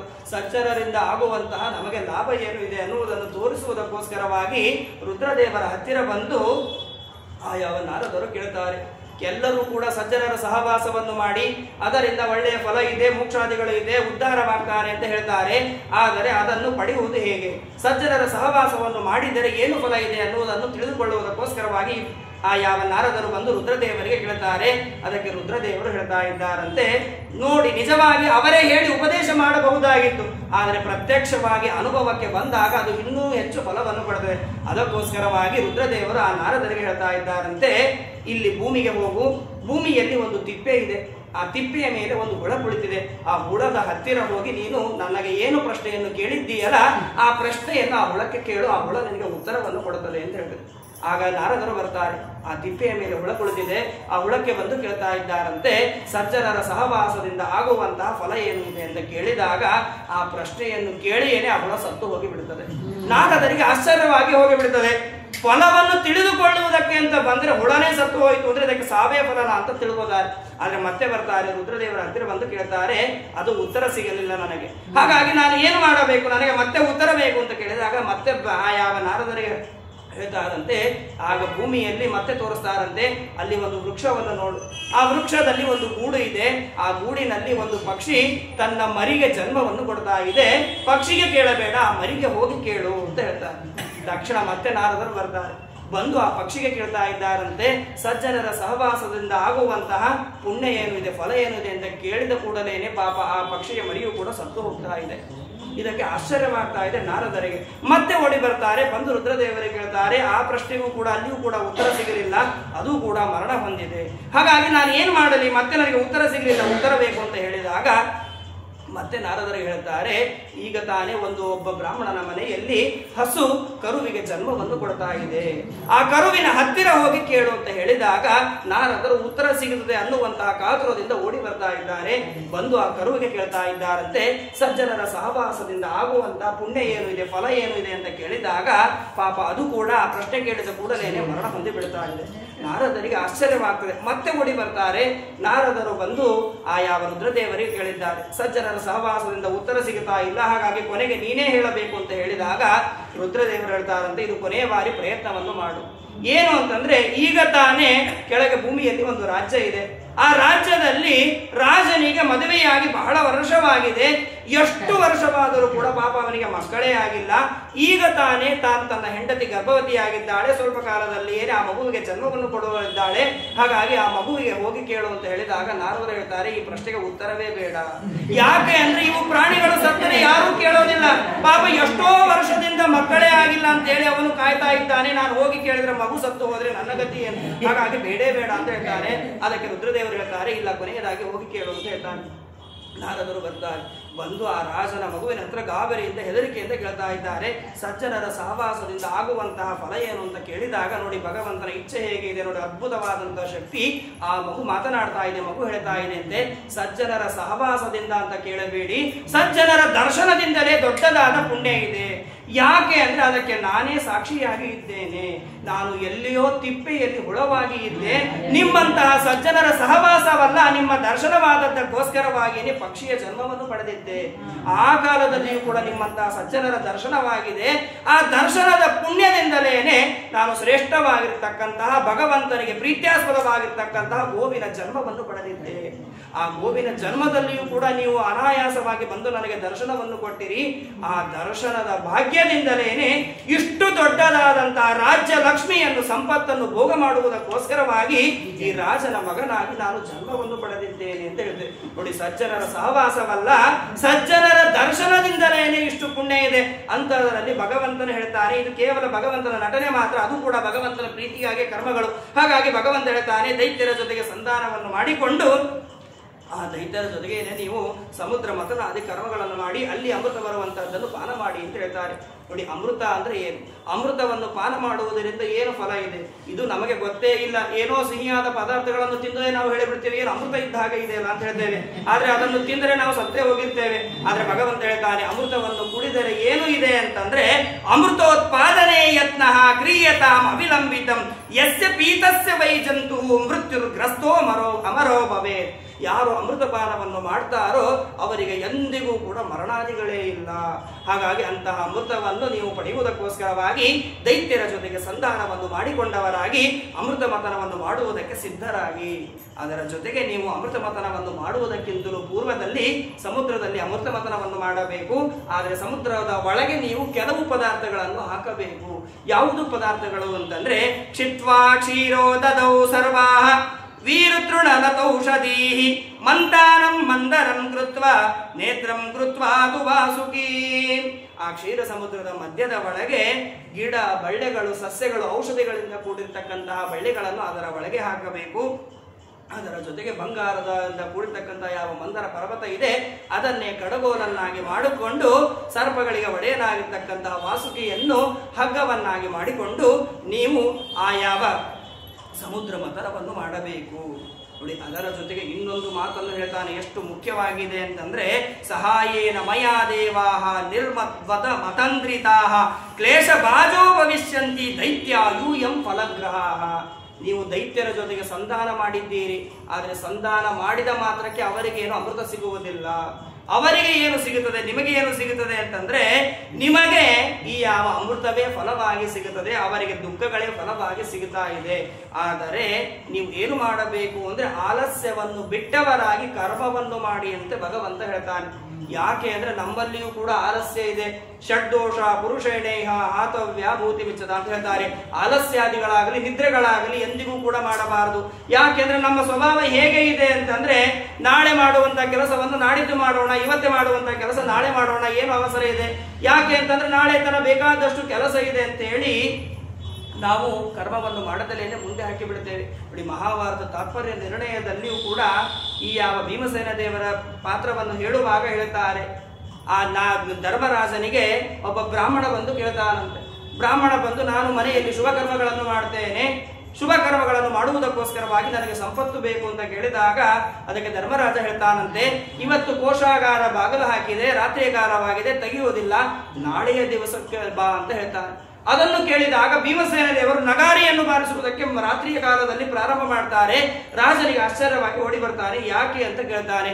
ಯಾಕೆ ಅಂತಂದ್ರೆ ಭೀಮಸೇನ ದೇವರು ಹೇಳ್ತಾರೆ, ಆ ಬ್ರಾಹ್ಮಣನಿಗೆ ನೀನು ನಾಳೆ ಬಾ ಕೊಡ್ತೇನೆ ಅಂತ ಹೇಳಿದ್ದೀಯಲ್ಲ, ಅದಕ್ಕೆ ಆಶ್ಚರ್ಯವಾಗಿ ಕೇಳ್ತಾನೆ. ಇದರಲ್ಲಿ ಏನು ಆಶ್ಚರ್ಯ ಇದೆ ಅಂತಂದ್ರೆ ನೀನು ನಾಳೆಯ ದಿವಸದವರೆಗೂ ಬದುಕಿರ್ತೇನೆ ಅಂತ ಹೇಳಿ ನಿನಗೆ ನಿಶ್ಚಯ ಇದೆಯಲ್ಲ, ಆ ಸಂತೋಷಕ್ಕೋಸ್ಕರವಾಗಿ ನಾನು ನಗಾರಿಯನ್ನು ಬಾರಿಸ್ತಾ ಇದ್ದೇನೆ. ಈ ಮಾತನ್ನೇ ಸುಭಾಷಿತಕಾರ ಹೇಳ್ತಾ ಇದ್ದಾನೆ. ಏನಂತ ಹೇಳ್ತಾನೆ, ನಾಳೆ ಮಾಡುವಂತಹ ಕಾರ್ಯವನ್ನು ಇವತ್ತೇ ಈ ಕ್ಷಣದಲ್ಲಿಯೇ ಮಾಡಬೇಕು. ಅದಕ್ಕೆ ಒಂದು ದುಂಬಿಯನ್ನು ಜೇನುಹುಳವನ್ನು ದೃಷ್ಟಾಂತವನ್ನು ಕೊಟ್ಟು ಹೇಳ್ತಾನೆ. ಯಾಕೆ ಅಂತಂದ್ರೆ ನೋಡಿ, ಅದು ಏನು ಮಾಡಿದೆ ಅಂತಂದ್ರೆ ರಾತ್ರಿರ್ಗಮಿಷ್ಯತಿ ಭವಿಷ್ಯತಿ ಸುಪ್ರಭಾತಂ ಭಾಸ್ವಾನ್ ಉದೇಶ್ಯತಿ ಹಶಿಷ್ಯತಿ ಪಂಕಜಶ್ರೀ ಇತ್ತಂ ವಿಚಿಂತಯತಿ ಕೋಷ್ಟಗತೆ ದ್ವಿರೇಪೆ ಹಂತ ಹಂತ ನಲಿನಿ ಗಜ ಮುಜ್ಜಹಾರ. ಆ ಕವಿ ಹೇಳ್ತಾ ಇದ್ದಾನಂತೆ, ಒಂದು ಜೇನುಹುಳವನ್ನು ದೃಷ್ಟಾಂತ ಕೊಟ್ಟು. ಹೇಗೆ ಅಂತಂದ್ರೆ ಒಂದು ಜೇನುಹುಳ ಇದೆ, ಅದರ ಸ್ವಭಾವ ಏನು ಅಂತಂದ್ರೆ ಎಲ್ಲ ಹೂವುಗಳಲ್ಲಿ ಹೋಗಿ ರಸವನ್ನು ಆಘ್ರಾಣ ಮಾಡಿ ತಂದು ಒಂದು ಕಡೆಗೆ ಜೇನನ್ನು ಸಂಗ್ರಹ ಮಾಡಿ ಇಡ್ತಾ ಇದೆ. ಹೀಗೆ ಇರುವಾಗ ಒಂದು ದುಂಬಿ ಏನು ಇದೆ, ಸಾಯಂಕಾಲದ ಹೊತ್ತಿಗೆ ಸೂರ್ಯಾಸ್ತ ಕಾಲಕ್ಕೆ ಒಂದು ಸರೋವರಕ್ಕೆ ಹೋಗಿದೆ. ಸರೋವರಕ್ಕೆ ಹೋದಾಗ ಒಂದು ಕಮಲದ ಒಳಗೆ ತಾನು ಕುಳಿತುಕೊಂಡು ಆ ರಸವನ್ನು ಆಘ್ರಾಣ ಮಾಡ್ತಾ ಇದೆ. ಆ ಕಾಲದಲ್ಲಿ ಸೂರ್ಯಾಸ್ತವಾಗಿ ಹೋಗಿದೆ. ಸೂರ್ಯಾಸ್ತವಾದಾಗ ಕಮಲ ಉದುಡಿಕೊಂಡಿದೆ, ಅರ್ಥಾತ್ ಮುಚ್ಚಿಕೊಂಡಿದೆ. ಆ ಕಮಲದ ಸ್ವಭಾವ ಏನು ಅಂದ್ರೆ ಸೂರ್ಯೋದಯವಾದಾಗ ಅರಳುತ್ತದೆ, ಸೂರ್ಯಾಸ್ತವಾಯಿತು ಅಂದ್ರೆ ಮುಚ್ಚಿಕೊಂಡು ಬಿಡುತ್ತದೆ. ಮುಚ್ಚಿಕೊಂಡಾಗ ಪಾಪ ಈ ದುಂಬಿ ವಿಚಾರ ಮಾಡ್ತಾ ಇದೆ ಅಂತೆ, ರಾತ್ರಿ ಗಮಿಷ್ಯತಿ ಭವಿಷ್ಯತಿ ಸುಪ್ರಭಾತಂ. ತಾನು ಮೇಲೆ ಎದ್ದೆ ಹೋಗಬೇಕು ಅನ್ನುವಂತ ವಿಚಾರವನ್ನು ಮಾಡದಲೇನೆ ದುರಾಲೋಚನೆಯಿಂದ, ದೂರವಾದ ಆಲೋಚನೆಯಿಂದ ವಿಚಾರ ಮಾಡ್ತದೆ ಅಂತೆ. ನಾನು ಹೊರಗೆ ಎದ್ದು ಹೋಗುವುದಕ್ಕೆ ಯಾಕೆ ಪ್ರಯತ್ನ ಪಡಬೇಕು? ಯಾಕೆಂದ್ರೆ ನಾನು ನಿತ್ಯದಲ್ಲಿಯೂ ಕೂಡ ನೋಡ್ತೇನೆ, ರಾತ್ರಿ ಕಳೀತದೆ, ರಾತ್ರಿ ಕಳೆದ ಮೇಲೆ ಸೂರ್ಯ ಉದಯವಾಗ್ತದೆ, ಸೂರ್ಯ ಉದಯವಾದ ಅಂದ್ರೆ ಬೆಳಗ್ಗೆ ಆಗ್ತದೆ, ಸೂರ್ಯೋದಯದಿಂದಲೇ ಕಮಲ ಅರಳುತ್ತದೆ, ಅನಾಯಾಸವಾಗಿ ನಾನು ಹೊರಗೆ ಹೋಗಬಹುದು, ಹಾಗಾಗಿ ಪ್ರಯತ್ನ ಪಡುವುದು ಬೇಡ ಅಂತ ಹೇಳಿ ವಿಚಾರ ಮಾಡ್ತಾ ಅಲ್ಲಿಯೇನೆ ತಾನು ಕುಳಿತಿದೆ. ಅಷ್ಟರೊಳಗೆ ಏನಾಗಿದೆ ಅಂತಂದ್ರೆ ಹಂತ ಹಂತ ನಲಿನಿ ಗಜಮುಚ್ಚಹಾರ. ಆ ಸರೋವರಕ್ಕೆ ಒಂದು ಮದದಿಂದ ಕೂಡಿರ್ತಕ್ಕಂತಹ ಆನೆ ಬಂದಿದೆ. ಆನೆ ಬಂದು ಅಲ್ಲಿ ಸರೋವರವನ್ನು ಕದಲ್ತಾ ಇದೆ. ಆ ತನ್ನ ಕಾಲುಗಳಿಂದ ಅಲ್ಲಿ ಇರ್ತಕ್ಕಂತಹ ಕಮಲಗಳನ್ನು ತುಳಿತಾ ಹೋಗಿದೆ. ಈ ದುಂಬಿಯು ಕುಳಿತಿರ್ತಕ್ಕಂತಹ ಕಮಲವನ್ನು ಕೂಡ ಅದು ತುಳಿದಿದೆ. ಒಳಗೆ ಇದ್ದಂತಹ ದುಂಬಿ ಮರಣ ಹೊಂದಿದೆ. ನೋಡಿ, ಸಾವಿಗೆ ಯಾರು ಕಾರಣ ಹೇಳಿ? ಹಾಗಾದ್ರೆ ತಾನೇ ಕಾರಣ. ಯಾಕೆ ಅಂದ್ರೆ ಒಂದು ಸ್ವಲ್ಪ ಪ್ರಯತ್ನ ಪಟ್ಟಿದ್ದರೆ ತಾನು ಹೊರಗೆ ಎದ್ದು ಹೋಗಬಹುದಾಗಿತ್ತು. ಆಲಸ್ಯದಿಂದ ಕೂಡಿದ್ದಾಗಿ ನಾಳೆ ಹೋಗಬಹುದು ಅಂತ ಹೇಳಿ ಅಲ್ಲಿಯೇ ಕುಳಿತದ್ದಕ್ಕೋಸ್ಕರವಾಗಿ ಅದು ಮರಣ ಹೊಂದಿದೆ. ಹಾಗಾಗಿ ದೇವತೆಗಳಿಗೆ ಮಾತ್ರ ಭಗವಂತ ಹೇಳುವುದಲ್ಲ, ಕೇವಲ ಆಲಸ್ಯ ನೀವು ಮಾತ್ರ ಮಾಡಬೇಡಿ ಅಂತ ಭಗವಂತ ದೇವರಿಗೆ ಹೇಳಿದ್ದಾನೆ. ಯಾಕೆಂದ್ರೆ ನಮಗೆ 100 ವರ್ಷ ಆಯುಷನ್ನು ಕೊಟ್ಟಿದ್ದಾನೆ. 100 ವರ್ಷದಲ್ಲಿ ಯಾವಾಗ ಬೇಕಾದರೂ ಕರ್ಮಗಳನ್ನು ಮಾಡಬಹುದು ಅಂತ ನಾವು ತಿಳಿದುಕೊಳ್ತೇವೆ. ಆದರೆ ಸರ್ವಥಾ ರೀತಿಯಾಗಿ ತಿಳಿದುಕೊಳ್ಳುವುದು ಬೇಡ. ಕೊನೆಗೆ ಭಾಗವತದ 12ನೇ ಸ್ಕಂದಗಳಲ್ಲಿ ಹೇಳ್ತಾರೆ, ಮನುಷ್ಯನ ಜೀವದ ಆಯುರ್ಮಾನ ಎಷ್ಟು ಇದೆ ಅಂದ್ರೆ 120 ವರ್ಷ ಕಾಲದಲ್ಲಿ ಕೊನೆಗೆ ಹೋಗ್ತಾ ಬಹಳ ವರ್ಷ ಬದುಕೋದು ಎಷ್ಟು ಅಂದ್ರೆ 20 ವರ್ಷ, ಬಹಳವಾದ್ರೆ 30 ವರ್ಷ, ಕೊನೆಗೆ 40 ವರ್ಷಕ್ಕೆ ಅವರು ಮರಣವನ್ನು ಹೊಂದುತ್ತಾರೆ. ಅಷ್ಟು ಅಲ್ಪವಾದ ಆಯುಷ್ಯವನ್ನು ಪಡಿತಾರೆ ಅಂತ ಹೇಳಿ ಭಾಗವತದಲ್ಲಿ ಕೊನೆಯ ಸ್ಕಂದಗಳಲ್ಲಿ ತಿಳಿಸ್ತಾರೆ. ಹಾಗಾಗಿ ದೇವತೆಗಳಿಗೆ ಭಗವಂತ ಹೇಳ್ತಾನೆ, ಈ ವಿಷಯದಲ್ಲಿ ಆಲಸ್ಯವನ್ನು ಮಾಡುವುದು ಬೇಡ. ಹಾಗಾಗಿ ನೀವು ಬೇಗನೆ ದೈತ್ಯರ ಜೊತೆಗೆ ಸಂಧಾನವನ್ನು ಮಾಡಿಕೊಳ್ಳಿ ಅಂತ ಹೇಳ್ತಾನೆ. ಅದರ ಜೊತೆಗೆ ಉಪದೇಶವನ್ನು ಕೂಡ ಕೊಡ್ತಾನೆ ದೇವತೆಗಳಿಗೆ. ಏನಂತ ಉಪದೇಶ ಕೊಡ್ತಾನೆ ಗೊತ್ತಾ? ದೇವತೆಗಳಿಗೆ ಹೇಳ್ತಾ ಇದ್ದಾನಂತೆ, ಯೂಯಂ ತದನು ಮೋದತ್ವಂ ಯದಿಚ್ಛಂತ್ಯಸುರಾಸುರಾಹ ನ ಸಂಭ್ರಮೇಣ ಸಿದ್ಧ್ಯಂತಿ ಸರ್ವೇರ್ತಾಃ ಸಾಂತ್ವಯಾಯತ. ದೇವತೆಗಳಿಗೆ ಭಗವಂತ ಒಂದು ಕಿವಿ ಮಾತನ್ನು ಹೇಳ್ತಾನೆ. ನೀವು ದೈತ್ಯರ ಮಧ್ಯದಲ್ಲಿ ಸಂಧಾನ ಮಾಡಿಕೊಂಡಾಗ ಇಬ್ಬರ ಮಧ್ಯದಲ್ಲಿ ಜಗಳವಾಗುವಂತಹ ಪ್ರಸಂಗಗಳು ಬರ್ತದೆ. ಯಾಕೆ ಅಂದ್ರೆ ಸಮುದ್ರದ ಮಧ್ಯದಲ್ಲಿ ಹುಟ್ಟಿದಂತಹ ಪದಾರ್ಥಗಳನ್ನು ತೆಗೆದುಕೊಳ್ಳುವುದಕ್ಕೋಸ್ಕರವಾಗಿ ಅವರು ಕೂಡ ಆಸೆಯನ್ನು ಪಡ್ತಾರೆ, ನೀವು ಕೂಡ ಆಸೆಯನ್ನು ಪಡ್ತೀರಿ. ಅಂತಹ ಪ್ರಸಂಗದಲ್ಲಿ ನನಗೆ ಬೇಕು ಅಂತ ಹೇಳಿ ನೀವು ಅವರ ಜೊತೆಗೆ ಹೊಡೆದಾಡುವುದು ಬೇಡ. ಯಾಕೆ ಅಂದ್ರೆ ಆ ಪದಾರ್ಥಗಳು ನಿಮ್ಮ ಮುಖ್ಯವಾದ ಗುರಿಯಲ್ಲ. ಮುಖ್ಯವಾದ ಗುರಿ ನಿಮಗೆ ಅಮೃತ ಬೇಕು. ಹಾಗಾಗಿ ಯಾವ ಪದಾರ್ಥಗಳು ಏನೇ ಬಂದರೂ ಕೂಡ ಅವರಿಗೆ ಅದನ್ನು ಬಿಟ್ಟು ಬಿಡಿ ಅಂತ ಹೇಳಿ ದೇವತೆಗಳಿಗೆ ಭಗವಂತ ಹೇಳಿದ್ದಾನೆ. ಎಲ್ಲದಕ್ಕಿಂತಲೂ ಹೆಚ್ಚಾಗಿ ತಾಳ್ಮೆ ಇರಬೇಕು ಅಂತೇಳಿ ಭಗವಂತ ಹೇಳಿದ್ದಾನೆ. ನೋಡಿ, ಇದರಿಂದ ನಮಗೇನು ತಿಳಿಸ್ತಾನೆ? ದೇವತೆಗಳಿಗೆ ಕೆಲಸ ಆಗಬೇಕು, ಹಾಗಾಗಿ ಅವರಿಗೆ ಉಪದೇಶ ಕೊಟ್ಟಿದ್ದಾನೆ. ಮತ್ತೆ ನಮಗೆ ಇದಕ್ಕೂ ಏನು ಸಂಬಂಧ ಇಲ್ಲ ಅಂತ ತಿಳಿದುಕೊಳ್ತೇವೆ. ಜೀವನದಲ್ಲಿ ದೊಡ್ಡ ದೊಡ್ಡ ಕೆಲಸಗಳನ್ನು ಮಾಡುವಾಗ ಪ್ರಾರಂಭದಿಂದಲೇ ವಿಘ್ನಗಳು ನಮಗೆ ಜೀವನದಲ್ಲಿ ಬರ್ತದೆ. ದೇವತೆಗಳಿಗೆ ಬಿಟ್ಟಿಲ್ಲ ಅಂದ ಮೇಲೆ ನಮಗೆ ಎಲ್ಲಿ ಅಂತ. ಹಾಗಾಗಿ ದೈತ್ಯರ ಜೊತೆಗೆ ಸಂಧಾನ ಮಾಡುವಂತಹ ಕಾಲದಲ್ಲಿ ವಿಘ್ನಗಳು ಬರ್ತಾ ಇದೆ. ಅಂತಹ ವಿಘ್ನಗಳನ್ನು ಮೆಟ್ಟಿ ನಿಂತವರಾಗಿ ಅವರ ಜೊತೆಗೆ ಸಂಧಾನವನ್ನು ಮುರಿದುಕೊಳ್ಳದರೇನೆ ಅವರು ಕೇಳಿದ್ದನ್ನು ಕೊಟ್ಟು ನೀವು ನಿಮ್ಮ ಕರ್ಮಗಳನ್ನು ಮುಂದೆವರಿಸಿರಿ ಅಂತ ಹೇಳ್ತಾರೆ. ಮತ್ತೆ ಏನೇನು ಮಾಡಬೇಕು ಅಂತಂದ್ರೆ ನಭೇತವ್ಯಂ ಕಾಲಕೂಟ ದ್ವಿಷಾ ಜಲದಿ ಸಂಭವ ಲೋಭ ಕಾರ್ಯೋ ನವೋಜಾತು ರೋಷಃ ಕಾಮಶ್ಚ ವಸ್ತುಷು. ಆ ಯಾವ ಸಮುದ್ರ ಮಥನವನ್ನು ಮಾಡುವಂತಹ ಕಾಲದಲ್ಲಿ ಕಾಲಕೂಟ ವಿಷ ಬರ್ತಾ ಇದೆ. ಆ ವಿಷದಿಂದ ನಾನಾ ತರದ ದುಃಖಗಳು ಆಗ್ತದೆ. ದುಃಖಗಳಾಗಿದೆ ಅಂತ ಹೇಳಿ ಅರ್ಧದಲ್ಲಿಯೇನೆ ಕರ್ಮವನ್ನು ಬಿಡಬೇಡಿ. ಹಿಡಿದಂತಹ ಕರ್ಮ ಪೂರ್ಣವಾಗಬೇಕಾದ್ರೆ ಮಧ್ಯದಲ್ಲಿ ವಿಘ್ನಗಳು ಬರ್ತದೆ. ಹಾಗಾಗಿ ವಿಘ್ನಕ್ಕೆ ಭಯಪಡದಲೇನೆ ಕರ್ಮವನ್ನು ಮಾಡಿ. ಜೊತೆಗೆ ಅಲ್ಲಿ ಬರುವಂತಹ ಪದಾರ್ಥಗಳ ಮೇಲೆ ಲೋಭ ಪಡುವುದು ಬೇಡ, ಆಸೆಯನ್ನು ಪಡುವುದು ಬೇಡ. ಅದರ ಜೊತೆಗೇನೆ ಆ ಪದಾರ್ಥಗಳನ್ನು ದೈತ್ಯರು ಕೇಳಿದಾಗ ಜುಗುಣತನದಿಂದ ಇಟ್ಟುಕೊಳ್ಳುವುದು ಬೇಡ. ಅವರಿಗೆ ಎಲ್ಲವನ್ನೂ ಕೂಡ ಕೊಟ್ಟು ಮುಗಿಸಿಬಿಡಿ ಅಂತ ಹೇಳ್ತಾನೆ ದೇವರು. ಮತ್ತೆ ಅವರ ಮೇಲೆ ಎಂದಿಗೂ ಕೂಡ ಕೋಪವನ್ನು ಮಾಡಿಕೊಳ್ಳಬೇಡಿ. ಕೆಲಸವಾಗುವವರೆಗೂ ಕೂಡ ಸಮಾಧಾನದಿಂದ ಇರಿ ಅಂತ ಹೇಳ್ತಾರೆ. ನೋಡಿ, ಜಿಪುಣತನ ಅಂತಂದ್ರೆ ತಿಳಿಸ್ತಾರೆ ಭಗವಂತ. ಜಿಪುಣತನ ಯಾರಿಗೆ ಇಲ್ಲ ಹೇಳಿ? ಎಲ್ಲರಿಗೂ ಕೂಡ ಜಿಪುಣತನ ಒಂದಲ್ಲ ಒಂದು ಪದಾರ್ಥದ ಮೇಲೆ ಮೋಹ ಇರ್ತದೆ, ಆ ವಿಷಯಗಳಲ್ಲಿ ಆಸಕ್ತಿ ಇರ್ತದೆ. ಆ ಪದಾರ್ಥಗಳನ್ನು ಇಟ್ಟುಕೊಳ್ಳುವುದಕ್ಕೆ ಮೊದಲಿನಿಂದಲೂ ಕೊನೆಯವರೆಗೂ ಕೂಡ ಬಡದಾಡ್ತಾನೆ. ಕೊನೆಗೆ ಹೋಗುವಾಗ ಅವುಗಳನ್ನು ಇಲ್ಲೇ ಬಿಟ್ಟು ಹೋಗ್ತಾ ಇದ್ದಾನೆ. ಅದಕ್ಕೆ ಒಂದು ಕಥೆಯನ್ನು ಹೇಳ್ತಾರೆ. ಜುಗುಣತನ ಎಷ್ಟರ ಮಟ್ಟಿಗೆ ಮನುಷ್ಯನ ಮನಸ್ಸನ್ನ ಒಳಗೆ ಇರ್ತದೆ ಅನ್ನುವುದನ್ನು ತೋರಿಸಿಕೊಡ್ತಾರೆ. ನಾವು ನೋಡಿದಂತಹ ಜುಗುಣತನಕ್ಕೂ ಈ ಕಥೆಯಲ್ಲಿ ಕೇಳುವಂತಹ ಜುಗುಣತನಕ್ಕೂ ಬಹಳ ಅಜಗಜಾಂತರ ವ್ಯತ್ಯಾಸ ಇದೆ. ಒಂದು ಗ್ರಾಮದಲ್ಲಿ ಒಬ್ಬ ವ್ಯಾಪಾರಿ ಇರ್ತಾನೆ. ಆ ವ್ಯಾಪಾರಿ ತಾನು ಅನೇಕ ತರಹದ ಜುಗುಣ ಕರ್ಮಗಳಿಂದ ಹಣವನ್ನು ಗಳಿಸಿ ಉಳಿಸಿ ಇಟ್ಟಿರ್ತಾನೆ. ಅವನಿಗೆ ಒಬ್ಬಳು ಮದುವೆಗೆ ವಯಸ್ಸಿನ ಮಗಳು ಇದ್ದಾಳೆ. ಅವಳಿಗೆ ಕನ್ಯೆಯನ್ನು ಹುಡುಕಬೇಕಾಗಿದೆ. ಅವಳಿಗೆ ವರನು ಬರುವವನು ಅಳಿಯನು ಕೂಡ ತನ್ನ ಹಾಗೆ ಜುಗುಣ ಅಲ್ಲ, ತನಗಿಂತಲೂ ಹೆಚ್ಚು ಜುಗುಣತನದಿಂದ ಇರಬೇಕು ಅಂತ ವಿಚಾರ ಮಾಡ್ತಾನೆ. ಯಾಕೆ ಅಂದ್ರೆ ಇವನು ಹೇಗೆ ಜುಗುಣನಾಗಿ ಇರ್ತಾನೆ ಅಂತಂದ್ರೆ ಮಾರ್ಗದ ಮಧ್ಯದಲ್ಲಿ ವ್ಯಾಪಾರಕ್ಕೆ ಹೋಗುವಾಗ ಹಸಿವೆಯಾದಾಗ ತಿನ್ನುವುದಕ್ಕೆ ದಾರಿಯ ಬುದ್ಧಿಗಂಟು ಅಂತ ಹೇಳಿ ಪಾಪ ಗಂಡನಿಗೆ ಹಸಿವೆಯಾಗ್ತದೆ ಅಂತ ಹೇಳಿ ಹೆಂಡತಿ ಆ ಯಾವ ಗಂಡನಿಗೆ ಬಹಳ ದಿನದವರೆಗೂ ಕೂಡ ಪ್ರಯಾಣ ಮಾಡ್ತಾನೆ. ಹಾಗಾಗಿ ಬಹಳ ದಿನವರೆಗೂ ಕೂಡ ಉಳಿಯುವಂತಹ ಪದಾರ್ಥ ಬಕ್ಕರಿಗಳನ್ನು ಮಾಡಿ ಅವರಿಗೆ ಹಿಟ್ಟಿನಿಂದ ಪದಾರ್ಥಗಳನ್ನು ಮಾಡಿ ಕಳಿಸ್ತಾಳೆ. ಆದ್ರೆ ಇವನೇನ್ ಮಾಡ್ತಾನೆ ವಿಚಾರ ಅಂತಂದ್ರೆ ಹೆಂಡತಿ ಮನೆಯಲ್ಲಿ ಇರುವ ಪದಾರ್ಥಗಳನ್ನು ಇಷ್ಟೆಲ್ಲ ಹಾಕಿ ಪದಾರ್ಥ ಮಾಡಿದ್ದಾನೆ. ತಿಂದು ಬಿಟ್ಟರೆ ಎಲ್ಲವೂ ಕೂಡ ಒಂದೇ ದಿವಸನೇ ಖಾಲಿಯಾಗಿ ಹೋಗಿಬಿಡುತ್ತದೆ. ಆದ್ರೆ ಇವುಗಳು ಖಾಲಿಯಾಗಬಾರದು, ನನ್ನ ಹೊಟ್ಟೆ ಮಾತ್ರ ತುಂಬಿರಬೇಕು. ಹೇಗೆ ಮಾಡಬೇಕು ನೋಡಿ, ಎಷ್ಟು ವಿಚಾರ ಮಾಡ್ತಾನೆ ಅಂದ್ರೆ ಆ ಬುದ್ಧಿಯ ಗಂಟನ್ನು ತೆಗೆದುಕೊಂಡು ಒಂದು ವೃಕ್ಷದ ಕೆಳಗೆ ಸರೋವರದ ಹತ್ತಿರ ಬರ್ತಾನೆ. ಸರೋವರಕ್ಕೆ ಬಂದು ಒಂದು ಪಾತ್ರೆಯಲ್ಲಿ ಆ ನೀರನ್ನು ತೆಗೆದುಕೊಳ್ತಾನೆ. ನೀರನ್ನು ತೆಗೆದುಕೊಂಡು ಆ ಬಕ್ಕರಿಯನ್ನು ಆ ನೀರಿನ ಒಳಗೆ ಎತ್ತಿ ಬಿಸಿಲಿಗೆ ಆರಿ ಹಾಕ್ತಾನೆ. ಆ ಬಕ್ಕರಿಗೆ ಹತ್ತಿದಂತಹ ಹಿಟ್ಟು ನೀರಿನಲ್ಲಿ ಬಿದ್ದಿರ್ತದೆ. ಆ ನೀರನ್ನೇ ಕುಡಿದು ಹೊಟ್ಟೆ ತುಂಬಿಸಿಕೊಳ್ತಾನೆ ಇರ್ತಾನೆ. ನೋಡಿ, ಇವನೇ ಇಷ್ಟು ಜುಗುಣ ಇದ್ದಾನೆ ಅಂದ್ರೆ ಇವನಿಗಿಂತಲೂ ಜುಗುಣನಾದವನು ಅಳಿಯಬೇಕು ಅಂತ ಇವನು ವಿಚಾರ ಮಾಡಿದ್ದಾನೆ. ನೋಡಿ, ಭಗವಂತ ಹಾಗೇನೆ ಅವರಿಗೆ ಕೊಟ್ಟಿರ್ತಾನೆ.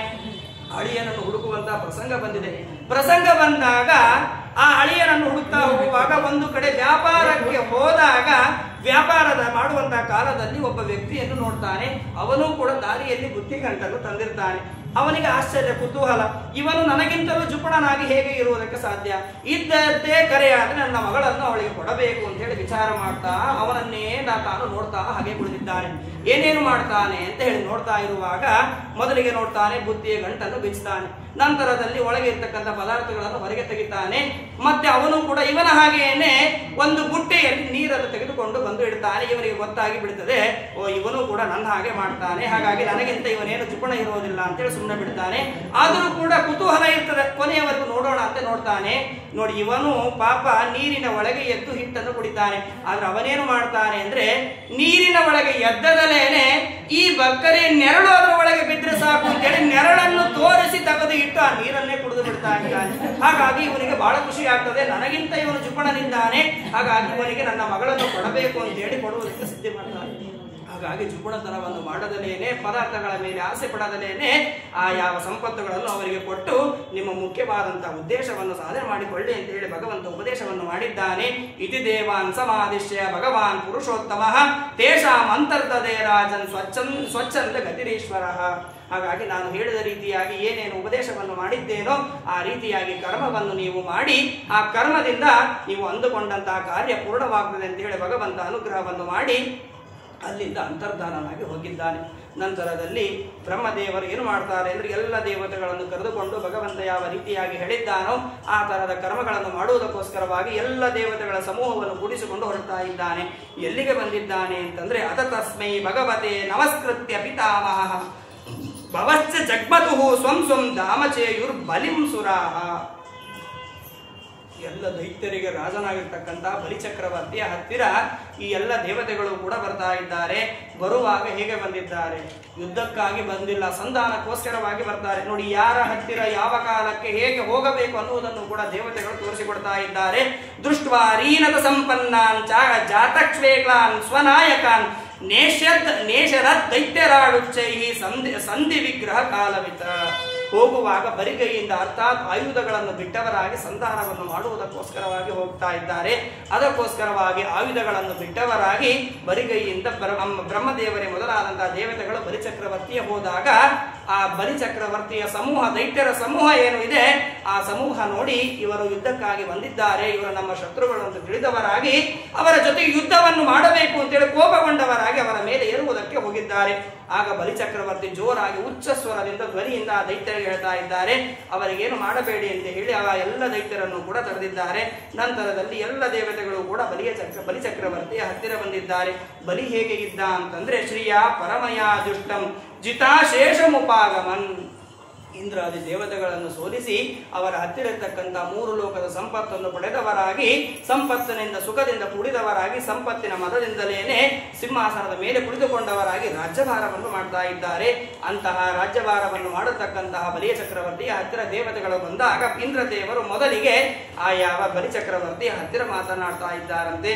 ಇಂದ್ರೋವಾಚ ಮಹೇಂದ್ರ ಕೃಷ್ಣ ಯಾವಾಚ ಸಾಂತ್ವಯಿತ್ವಾ ಮಹಾಮತಿ ಅಪ್ಯಭಾಷತ ತತ್ಸರ್ವ ಶಿಕ್ಷಿತಂ ಪುರುಷೋತ್ತಮ. ಇಂದ್ರದೇವರು ಏನು ಮಾಡ್ತಾರೆ ಅಂದ್ರೆ ಬಲಿಯ ಹತ್ತಿರ ಬಂದು ಬಲಿಗೆ ಏನು ಹೇಳ್ತಾರೆ ಅಂದ್ರೆ ಭಗವಂತ ಯಾವ ರೀತಿಯಾಗಿ ಉಪದೇಶ ಮಾಡಿದ್ದಾನೋ ಅದೇ ರೀತಿಯಾಗಿ ಹೇಳ್ತಾರೆ, ನಾವೆಲ್ಲರೂ ಕೂಡ ಸೇರಿಕೊಂಡು ಸಮುದ್ರ ಮಥನವನ್ನು ಮಾಡೋಣ, ಅಲ್ಲಿ ಬರುವಂತಹ ಅಮೃತವನ್ನು ಸಮವಾಗಿ ಹಂಚಿಕೊಳ್ಳೋಣ, ಎಲ್ಲರೂ ಕೂಡ ಅಮರರಾಗೋಣ ಅಂತ ಹೇಳಿ ಸಮಾಧಾನದಿಂದ ಭಗವಂತ ಹೇಳಿದ ರೀತಿಯಾಗಿಯೇನೆ ಆ ಇಂದ್ರದೇವರು ಬಂದು ಬಲಿಯ ಚಕ್ರವರ್ತಿಯ ಮುಂದೆ ಹೇಳಿದ್ದಾನೆ. ಈ ಮಾತನ್ನು ಕೇಳಿದಾಗ ಅಲ್ಲಿರ್ತಕ್ಕಂಥ ದೈತ್ಯರೇನು ಮಾಡ್ತಾರೆ ಅಂದ್ರೆ ಶಂಬರೋ ಅರಿಷ್ಟನೇಮಿಶ್ಚ ಏಜ ತ್ರಿಪುರವಾಸಿನಃ.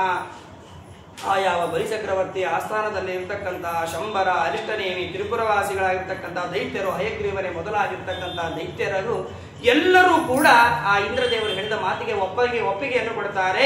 ಹಾಗಾಗಿ ನಾವು ಈ ತರಹದ ಸಂಧಾನವನ್ನು ಮಾಡಿಕೊಳ್ಳುವುದು ಒಳ್ಳೆಯ ಯೋಚನೆಯಾಗಿದೆ, ಎಲ್ಲರಿಗೂ ಕೂಡ ಅಮೃತ ಸಿಗುತ್ತಾ ಇದೆ ಅಂತ ಹೇಳಿ ಸಂತೋಷದಿಂದ ಒಪ್ಪಿಕೊಂಡಿದ್ದಾರೆ. ನೋಡಿ, ಇಲ್ಲಿ ಕೂಡ ಹೇಳ್ತಾರೆ ಭಗವಂತನ ಹೆಸರುಗಳನ್ನೇ ದೈತ್ಯರು ಇಟ್ಟುಕೊಂಡಿದ್ದಾರೆ. ಹಯಗ್ರೀವರೇ ಮೊದಲಾದಂತಹ ರೂಪಗಳಿಂದ ಕೂಡಿದವರಾಗಿದ್ದಾರೆ. ಅದಕ್ಕೆ ಶಾಸ್ತ್ರಗಳು ತಿಳಿಸಿಕೊಡುತ್ತದೆ, ನಾವು ಮಾಡುವಂತಹ ಕರ್ಮಗಳನ್ನು ಹೇಗೆ ಸಮರ್ಪಣೆಯನ್ನು ಮಾಡಬೇಕು ಅದು ನಮಗೆ ಗೊತ್ತೇ ಇರುವುದಿಲ್ಲ. ಮಾಡುವಂತಹ ಕರ್ಮಗಳು, ಸತ್ಕರ್ಮಗಳು, ಅಲ್ಪವಾದ ಸತ್ಕರ್ಮಗಳನ್ನು ಮಾಡ್ತೇವೆ. ಆ ಸತ್ಕರ್ಮಗಳನ್ನು ಕೂಡ ಹೇಗೆ ಬೇಕೋ ಹಾಗೆ ಭಗವಂತನಿಗೆ ಸಮರ್ಪಣೆಯನ್ನು ಮಾಡ್ತೇವೆ. ಹೇಗೆ ಸಮರ್ಪಣೆ ಮಾಡಬೇಕು ಅನ್ನುವುದು ನಮಗೆ ಗೊತ್ತೇ ಇಲ್ಲ ಅನ್ನುವುದಕ್ಕೂ ಕೂಡ ಶಾಸ್ತ್ರಗಳನ್ನು ತಿಳಿಸಿಕೊಡ್ತೇವೆ. ಕೇವಲ ಕೃಷ್ಣಾರ್ಪಣ ಮಸ್ತು ಅಂತ ಹೇಳಿದರೆ ಕೃಷ್ಣನಾಮಕ ದೈತ್ಯನೂ ಕೂಡ ಇದ್ದಾನೆ, ಹಯಗ್ರೀವ ನಾಮಕನಾದ ದೈತ್ಯನೂ ಕೂಡ ಇದ್ದಾನೆ, ಅವನಿಗೆ ಹೋಗಿ ಸೇರ್ತದೆ ಅದು. ಹಾಗಾಗಿ ಪುರುಷರಾದವರು ಕರ್ಮವನ್ನು ಮಾಡಿದಾಗ ಹೇಗೆ ಸಮರ್ಪಣೆಯನ್ನು ಮಾಡಬೇಕು ಅಂದ್ರೆ ಭಾರತೀ ರಮಣ ಮುಖ್ಯ ಪ್ರಾಣ ಅಂತರ್ಗತ ಅಂತ ಹೇಳಿ ಆ ಭಾರತೀ ರಮಣ ಅರ್ಥಾತ್ ವಾಯುದೇವರ ಮೂಲಕವಾಗಿ ಸಮರ್ಪಣೆಯನ್ನು ಮಾಡಿದರೆ ನಾವು ಮಾಡಿದ ಕರ್ಮವನ್ನು ಎಂದಿಗೂ ಕೂಡ ದೈತ್ಯರಿಗೆ ಹೋಗುವುದಕ್ಕೆ ಆ ವಾಯುದೇವರು ಬಿಡುವುದಿಲ್ಲ. ಆದ್ರೆ ಸ್ತ್ರೀಯರಾದವರು ಹೇಗೆ ಮಾಡಬೇಕು? ಸ್ತ್ರೀಯರಾದವರು ಹೀಗೆ ಮಾಡಬಾರದು. ಸ್ತ್ರೀಯರಾದವರು ಪತ್ಯಂತರ್ಗತ ಭಾರತೀ ರಮಣ ಮುಖ್ಯ ಪ್ರಾಣ ಅಂತರ್ಗತ ಗಂಡನ ಮೂಲಕವಾಗಿಯೇನೆ ಅವರು ಕರ್ಮವನ್ನು ಸಮರ್ಪಣೆ ಮಾಡಬೇಕು. ಅದರಿಂದಲೇ ಅವರಿಗೆ ಪೂರ್ಣವಾದಂತಹ ಪುಣ್ಯ ಇದೆ. ಗಂಡನನ್ನು ಬಿಟ್ಟು ಕರ್ಮವನ್ನು ಭಗವಂತನಿಗೆ ಸಮರ್ಪಣೆಯನ್ನು ಮಾಡಬಾರದು. ಹಾಗಾಗಿ ಆ ಎಲ್ಲ ದೈತ್ಯರು ಕೂಡ ಹೇಳ್ತಾ ಇದ್ದಾರೆ, ನಮಗೆ ಒಪ್ಪಿಗೆ ಇದೆ, ಹಾಗಾಗಿ ನಾವು ಮಂದರ ಪರ್ವತವನ್ನು ತೆಗೆದುಕೊಂಡು ಬಂದು ಸಮುದ್ರ ಮಥನವನ್ನು ಮಾಡೋಣ ಅಂತ ಹೇಳಿ ಸಿದ್ಧತೆ ಮಾಡಿಕೊಂಡಿದ್ದಾರೆ. ಪರ್ವತವನ್ನು ತರುವುದಕ್ಕೋಸ್ಕರವಾಗಿ ಹೋಗಿದ್ದಾರೆ. ತತಸ್ತೆ ಮಂದರಗಿರಿಂ ಗೋಚಸ್ಥೋತ್ಕಾಟ್ಯ ದುರ್ಮದಾಹ ನಂದಂತ ಉದರಿಂ ನಿನ್ಯು ಶಕ್ತಾಹ ಪರಿಗಬಾಹವಃ. ಬಹುಶಾಲಿಗಳಾಗಿರ್ತಕ್ಕಂತಹ ಶಕ್ತಿಗಳಾಗಿರ್ತಕ್ಕಂತಹ ದೈತ್ಯರು ಎಲ್ಲರೂ ಕೂಡ ಸೇರಿಕೊಂಡು ಹೋಗಿದ್ದಾರೆ. ಮಂದರ ಪರ್ವತವನ್ನು ತೆಗೆದುಕೊಂಡು ಬಂದಿದ್ದಾರೆ. ಇಲ್ಲಿ ಭಾಗವತದಲ್ಲಿ ಮಂದರ ಪರ್ವತವನ್ನು ತೆಗೆದುಕೊಂಡು ಬಂದಿದ್ದಾರೆ ಅಂತ ಸಾಮಾನ್ಯವಾಗಿ ಹೇಳ್ತಾರೆ. ಆದ್ರೆ ಮಹಾಭಾರತದಲ್ಲಿ ಹೇಳುವಾಗ ಹೇಳ್ತಾರೆ, ಆ ಯಾವ ಮಂದರ ಪರ್ವತಕ್ಕೆ ರುದ್ರದೇವರ ವರ ಇದೆ, ಆ ಪರ್ವತವನ್ನು ಅಲುಗಾಡಿಸುವುದಕ್ಕೂ ಕೂಡ ಸಾಧ್ಯವಿಲ್ಲ. ಅಂತಹ ಪ್ರಸಂಗದಲ್ಲಿ ಬ್ರಹ್ಮದೇವರು ಹೋಗಿ ಭಗವಂತನನ್ನು ಪ್ರಾರ್ಥನೆ ಮಾಡ್ತಾರೆ. ಆ ನಂತರದಲ್ಲಿ ಸ್ವಯಂ ಸರ್ವೋತ್ತಮನಾದಂತಹ ಭಗವಂತನೇ ಬಂದು ಆ ಯಾವ ಪರ್ವತವನ್ನು ಗರುಡದೇವರ ಮೇಲೆ ಇಡ್ತಾನೆ, ಗರುಡದೇವರು ತೆಗೆದುಕೊಂಡು ಬರ್ತಾನೆ ಅಂತ ಹೇಳ್ತಾರೆ. ಇಲ್ಲಿ ಸ್ವಲ್ಪ ಕಥೆಯನ್ನು ವ್ಯತ್ಯಾಸ ಮಾಡಿ ಹೇಳ್ತಾರೆ. ಭಗವಂತನ ಈ ದೈತ್ಯರೆಲ್ಲರೂ ಕೂಡ ತೆಗೆದುಕೊಂಡು ಬರ್ತಾ ಇದ್ದಾರೆ. ಬರುವಾಗ ಏನಾಗಿದೆ ಅಂದ್ರೆ ದೋರ ಭಾರೋದ್ವಹಾಶ್ರಾಂತಾಹ ಶಕ್ರ ವೈರೋಚನಾದಯ ಅಪಾರ ಯಂತಸ್ತಂ ಓಡುಂ ವಿವಶ ವಿಜುಹು ಪತಿ. ಮಾರ್ಗದಲ್ಲಿ ಬರುವಾಗ ಆ ಪರ್ವತದ ಭಾರವನ್ನು ಸಹಿಸಿಕೊಳ್ಳಲಿಕ್ಕೆ ಆಗದಲೇನೆ ಇಂದ್ರ ಬಲಿ ಮೊದಲಾದಂತವರೆಲ್ಲರೂ ಕೂಡ ಆ ಭಾರವನ್ನು ಸಹಿಸಿಕೊಳ್ಳಲಿಕ್ಕೆ ಆಗದಲೇನೆ ಮಾರ್ಗದ ಮಧ್ಯದಲ್ಲಿಯೇ ಇಟ್ಟಿದ್ದಾರೆ. ಜೊತೆಗೆ ಆ ಪರ್ವತ ದೇವತೆಗಳ ದೈತ್ಯರ ಮೇಲೆ ಬೀಳ್ತಾ ಇದೆ. ಬಿದ್ದಾಗ ಏನಾಗಿದೆ, ದೈತ್ಯರು ದೇವತೆಗಳೆಲ್ಲರೂ ಕೂಡ ಅಂತಂದ್ರೆ ನಿಪತನ್ಸಗಿರಿಸ್ತತ್ರ ಬಹೂನ ಮರದಾನವಾನ್ ಚೂರ್ಣಯಾಮಾಸ ಮಹತ ಭಾರೇಣ ಕನಕಾಚಲಃ. ಆ ಬೆಟ್ಟದ ಭಾರವನ್ನು ಸಹಿಸಿಕೊಳ್ಳಲಿಕ್ಕಾಗದಲೇನೆ ದೈತ್ಯರ ದೇವತೆಗಳ ದೇಹ ಪುಡಿ ಪುಡಿಯಾಗಿ ಬೀಳ್ತಾ ಇದೆ, ಮರಣವನ್ನು ಹೊಂದುತ್ತಾ ಇದ್ದಾರೆ. ಇದನ್ನು ಭಗವಂತ ನೋಡ್ತಾ ಇದ್ದಾನೆ. ನೋಡಿ, ಭಗವಂತ ಉಪದೇಶ ಮಾಡಿದ್ದಾನೆ, ಅದೇ ರೀತಿಯಾಗಿ ಕರ್ಮ ಮಾಡ್ತಾ ಇದ್ದಾರೆ. ಆದರೂ ಕೂಡ ಮಧ್ಯದಲ್ಲಿ ವಿಘ್ನಗಳು ಬರ್ತಾ ಇದೆ. ಭಗವಂತ ಮತ್ತೆ ಅಲ್ಲಿ ಬರ್ತಾ ಇದ್ದಾನೆ. ಭಗವಂತ ಬಂದು ಅವರನ್ನು ರಕ್ಷಣೆ ಮಾಡ್ತಾ ಇದ್ದಾನೆ. ನೋಡಿ, ಇದರಿಂದಲೂ ಕೂಡ ಭಗವಂತ ಏನು ತಿಳಿಸಿಕೊಡ್ತಾನೆ ಅಂತಂದ್ರೆ, ನಾನು ಹೇಳಿದ ರೀತಿಯಲ್ಲಿ ಧರ್ಮ ಮಾರ್ಗದಲ್ಲಿ ನಡೀತಾ ಇರುವಾಗ ಅನೇಕ ತರಹದ ವಿಘ್ನಗಳು ಬಂದರೂ ಕೂಡ ಆ ವಿಘ್ನಗಳಿಂದ ನಾನು ಬಂದು ರಕ್ಷಣೆಯನ್ನು ಮಾಡ್ತೇನೆ ಅನ್ನುವುದನ್ನು ತೋರಿಸ್ತಾ ಇದ್ದಾನೆ. ಭಗವಂತ ಸ್ವಯಂ ತಾನೇ ಬರ್ತಾ ಇದ್ದಾನೆ, ಬಂದು ರಕ್ಷಣೆಯನ್ನು ಮಾಡ್ತಾ ಇದ್ದಾನೆ. ಹೇಗೆ ಬಂದಿದ್ದಾನೆ ಭಗವಂತ ಅಂತಂದ್ರೆ, ತಾಂಸ್ತತ ಭಗ್ನಮನಸೋ ಭಗ್ನಬಾಹೋರು ಕಂದರಾನ್ ವಿಜ್ಞಾಯ ಭಗವಸ್ತತ್ರ ಬಭೂವ ಗರುಡಧ್ವಜಃ. ಗರುಡಾರೂಢನಾಗಿ ಭಗವಂತ ಬರ್ತಾ ಇದ್ದಾನೆ. ಅಲ್ಲಿಗೆ ಬಂದು ಅವರ ಪರಿಸ್ಥಿತಿಯನ್ನು ನೋಡ್ತಾ ಇದ್ದಾನೆ. ಎಲ್ಲರೂ ಕೂಡ ಅಸ್ವಸ್ಥರಾಗಿ ಮರಣ ಹೊಂದಿ ಬಿದ್ದಿದ್ದಾರೆ. ಅದನ್ನು ನೋಡಿದಾಗ ಭಗವಂತ ಅವರನ್ನು ಮತ್ತೆ ಬದುಕಿಸ್ತಾ ಇದ್ದಾನೆ. ಹೇಗೆ ಬದುಕಿಸ್ತಾನೆ? ಯಾವುದೇ ತರಹದ ಔಷಧ ಉಪಚಾರಾದಿಗಳನ್ನು ಮಾಡದಲೇನೆ ಬದುಕಿಸ್ತಾ ಇದ್ದಾನೆ. ನೋಡಿ, ಎಷ್ಟು ಭಗವಂತನಿಗೆ ಎಷ್ಟು ಕರುಣಾಮಯನಾಗಿದ್ದಾನೆ, ಎಷ್ಟು ಅವನಲ್ಲಿ ಸಾಮರ್ಥ್ಯ ಇದೆ ಅಂತಂದ್ರೆ, ಈಕ್ಷಯ ಜೀವಯಾಮಾಸ ನಿರ್ಜನಾನ್ ನಿರ್ವಣಾನ್ಯತ. ಭಗವಂತ ತನ್ನ ಕೃಪಾ ಕಟಾಕ್ಷದಿಂದ ಕುಡಿ ನೋಟದಿಂದ ಅವರೆಲ್ಲರನ್ನೂ ಕೂಡ ನೋಡಿದ್ದಾನೆ. ಆ ನೋಟದ ದೃಷ್ಟಿಯಿಂದಲೇನೆ ಮೊದಲಿನಂತೆ ಎಲ್ಲರೂ ಕೂಡ ಬದುಕಿ ಬಂದಿದ್ದಾರೆ. ನಂತರದಲ್ಲಿ ಭಗವಂತ ವಿಚಾರ ಮಾಡಿ ಏನು ಮಾಡ್ತಾನೆ ಅಂತಂದ್ರೆ, ಆ ಬೆಟ್ಟವನ್ನು ತಾನೇ ಎತ್ತುತ್ತಾ ಇದ್ದಾನೆ. ಎತ್ತಿ ಏನು ಮಾಡಿದ್ದಾನೆ ಅಂದ್ರೆ, ಗಿರಿಂಚಾರೋಪ್ಯ ಗರುಡೆ ಹಸ್ತೆ ನೈಕೇನ ಲೀಲಯ. ಒಂದೇ ಕೈಯಿಂದ ಎತ್ತಿ ಭಗವಂತ, ನೋಡಿ, ಒಂದೇ ಕೈಯಿಂದ ಎತ್ತುವುದು ಏನು ದೊಡ್ಡ ಕೆಲಸವಲ್ಲ. ಯಾಕೆ ಅಂದ್ರೆ ಕೃಷ್ಣಾವತಾರದಲ್ಲಿ ಹೇಳ್ತಾರೆ, ಕಿರು ಬೆರಳಿನಲ್ಲಿಯೇನೆ ಪರ್ವತವನ್ನು ಎತ್ತಿ ಹಿಡಿದಿದ್ದಾನೆ. ಕಿರು ಬೆರಳಿನಲ್ಲೇ ಎತ್ತಿ ಹಿಡುವಂತಹ ಸಾಮರ್ಥ್ಯ ಇರುವಂತಹ ಭಗವಂತ ಕೈಯಲ್ಲಿ ಎತ್ತಿ ಹಿಡಿದಿದ್ದಾನೆ ಅಂದ್ರೆ ಏನು ದೊಡ್ಡ ಆಶ್ಚರ್ಯವಲ್ಲ. ಹಾಗಾಗಿ ಭಗವಂತ ತಾನು ಬೆಟ್ಟವನ್ನು ಎತ್ತಿ ಗರುಡದೇವರ ಮೇಲೆ ಇಟ್ಟಿದ್ದಾನೆ. ಗರುಡದೇವರಿಗೆ ಹೇಳಿದ್ದಾನೆ, ಈ ಪರ್ವತವನ್ನು ತೆಗೆದುಕೊಂಡು ಹೋಗು, ಸಮುದ್ರ ಮಧ್ಯದಲ್ಲಿ ಇಡು ಅಂತ ಹೇಳಿದಾಗ ಭಗವಂತ ಅವನಲ್ಲಿಯೂ ಕೂಡ ಒಂದು ರೂಪದಿಂದ ಇದ್ದು ಅವನಲ್ಲಿ ಶಕ್ತಿಯನ್ನು ಕೊಟ್ಟಿದ್ದಾನೆ. ಅವರೊಪ್ಪೆ ಗಿರಿಂ ಸ್ಕಂದ ಸುಪರ್ಣ ಪದತಾಂ ವರಃ ಯಯೋಜನ ಅಂತ ಉತ್ಸೃಜ್ಯ ಹರಿಣಾಸ ವಿಸರ್ಜತಃ. ಭಗವಂತ ಹೇಳಿದ ರೀತಿಯಲ್ಲಿ ಸಮುದ್ರದ ಮಧ್ಯದಲ್ಲಿ ಬಂದು ಆ ಪರ್ವತವನ್ನು ಇಟ್ಟು ಭಗವಂತನಿಗೆ ನಮಸ್ಕಾರವನ್ನು ಮಾಡಿದ್ದಾನೆ. ಭಗವಂತ ಗರುಡದೇವರಿಗೆ ಹೇಳಿದ್ದಾನೆ, ನಿನ್ನ ಕೆಲಸ ಈಗ ಆಗಿದೆ, ನೀನು ಹೊರಡು ಅಂತ ಹೇಳಿದಾಗ ಭಗವಂತನಿಗೆ ನಮಸ್ಕಾರವನ್ನು ಮಾಡಿ ಅಲ್ಲಿಂದ ಹೊರಟು ಹೋಗಿದ್ದಾರೆ. ಸಮುದ್ರ ಮಥನಕ್ಕೆ ಮುಖ್ಯವಾಗಿ ಬೇಕಾದದ್ದು ಕಡಿಯುವುದಕ್ಕೆ ಕಡಗೋಲು ಬೇಕು, ಅರ್ಥಾತ್ ಪರ್ವತ ಬೇಕು. ಪರ್ವತವನ್ನು ತಂದು ಇಟ್ಟಿದ್ದಾರೆ. ಇನ್ನು ಮುಖ್ಯವಾಗಿ ಕಡಿಯುವುದಕ್ಕೆ ಹಗ್ಗ ಬೇಕು. ಅದಕ್ಕೋಸ್ಕರವಾಗಿ ಮತ್ತೆ ದೇವತೆಗಳು ದೈತ್ಯರೆಲ್ಲರೂ ಕೂಡ ಬಂದಿದ್ದಾರೆ. ವಾಸುಕಿಯ ಹತ್ತಿರ ಬಂದಿದ್ದಾರೆ. ವಾಸುಕಿಯ ಹತ್ತಿರ ಬಂದು ಹೇಳ್ತಾ ಇದ್ದಾರೆ, ಮಂದರ ಪರ್ವತಕ್ಕೆ ನೀನು ಸುತ್ತಿಕೊಂಡು ನಿಲ್ಲಬೇಕು, ನಿನ್ನಿಂದಲೇ ನಾವು ಮಂದರ ಪರ್ವತದಿಂದ ಸಮುದ್ರ ಮಥನವನ್ನು ಮಾಡ್ತೇವೆ. ಮಂದರ ಪರ್ವತದಿಂದ ಸಮುದ್ರ ಮಥನ ಮಾಡ್ತೀಯ ನಿಜ, ಆದ್ರೆ ನನಗೇನು ಪ್ರಯೋಜನ ಇದೆ ಅದರಿಂದ? ಯಾಕೆ ಅಂತಂದ್ರೆ ಶಾಸ್ತ್ರಗಳಲ್ಲಿ ಹೇಳ್ತಾರೆ, ಪ್ರಯೋಜನ ಮನುದ್ದಿಶ್ಯ ನಮಂದೋಪಿ ಪ್ರವರ್ತತೆ. ಒಂದು ಏನಾದರೂ ಪ್ರಯೋಜನ ಇದ್ದರೆ ಮಾತ್ರ ದಡ್ಡನಾದವನು ಕೂಡ ಕರ್ಮವನ್ನು ಮಾಡುವುದಕ್ಕೆ ಇಚ್ಛೆ ಪಡ್ತಾನೆ. ಪ್ರಯೋಜನ ಇಲ್ಲ ಅಂತಂದ್ರೆ ಯಾರೂ ಕೂಡ ಬುದ್ಧಿ ಇಲ್ಲದವನು ಕೂಡ ಕರ್ಮವನ್ನು ಮಾಡುವುದಕ್ಕೆ ಮನಸ್ಸನ್ನು ಮಾಡುವುದಿಲ್ಲ. ಹಾಗಾಗಿ ದೇವತೆಗಳು ದೈತ್ಯರು ಹೇಳ್ತಾ ಇದ್ದಾರಂತೆ, ತೇನಾಗರಾಜ ಮಾಮಂತ್ರ ಫಲಭಾಗೇನ ವಾಸುಕಿ ಪರಿದಾಯ ಗಿರೋ ತಸ್ಮಿನ್ ನೇತ್ರಮಪ್ತಿಂ ಮುದಾನ್ವಿತಾಃ.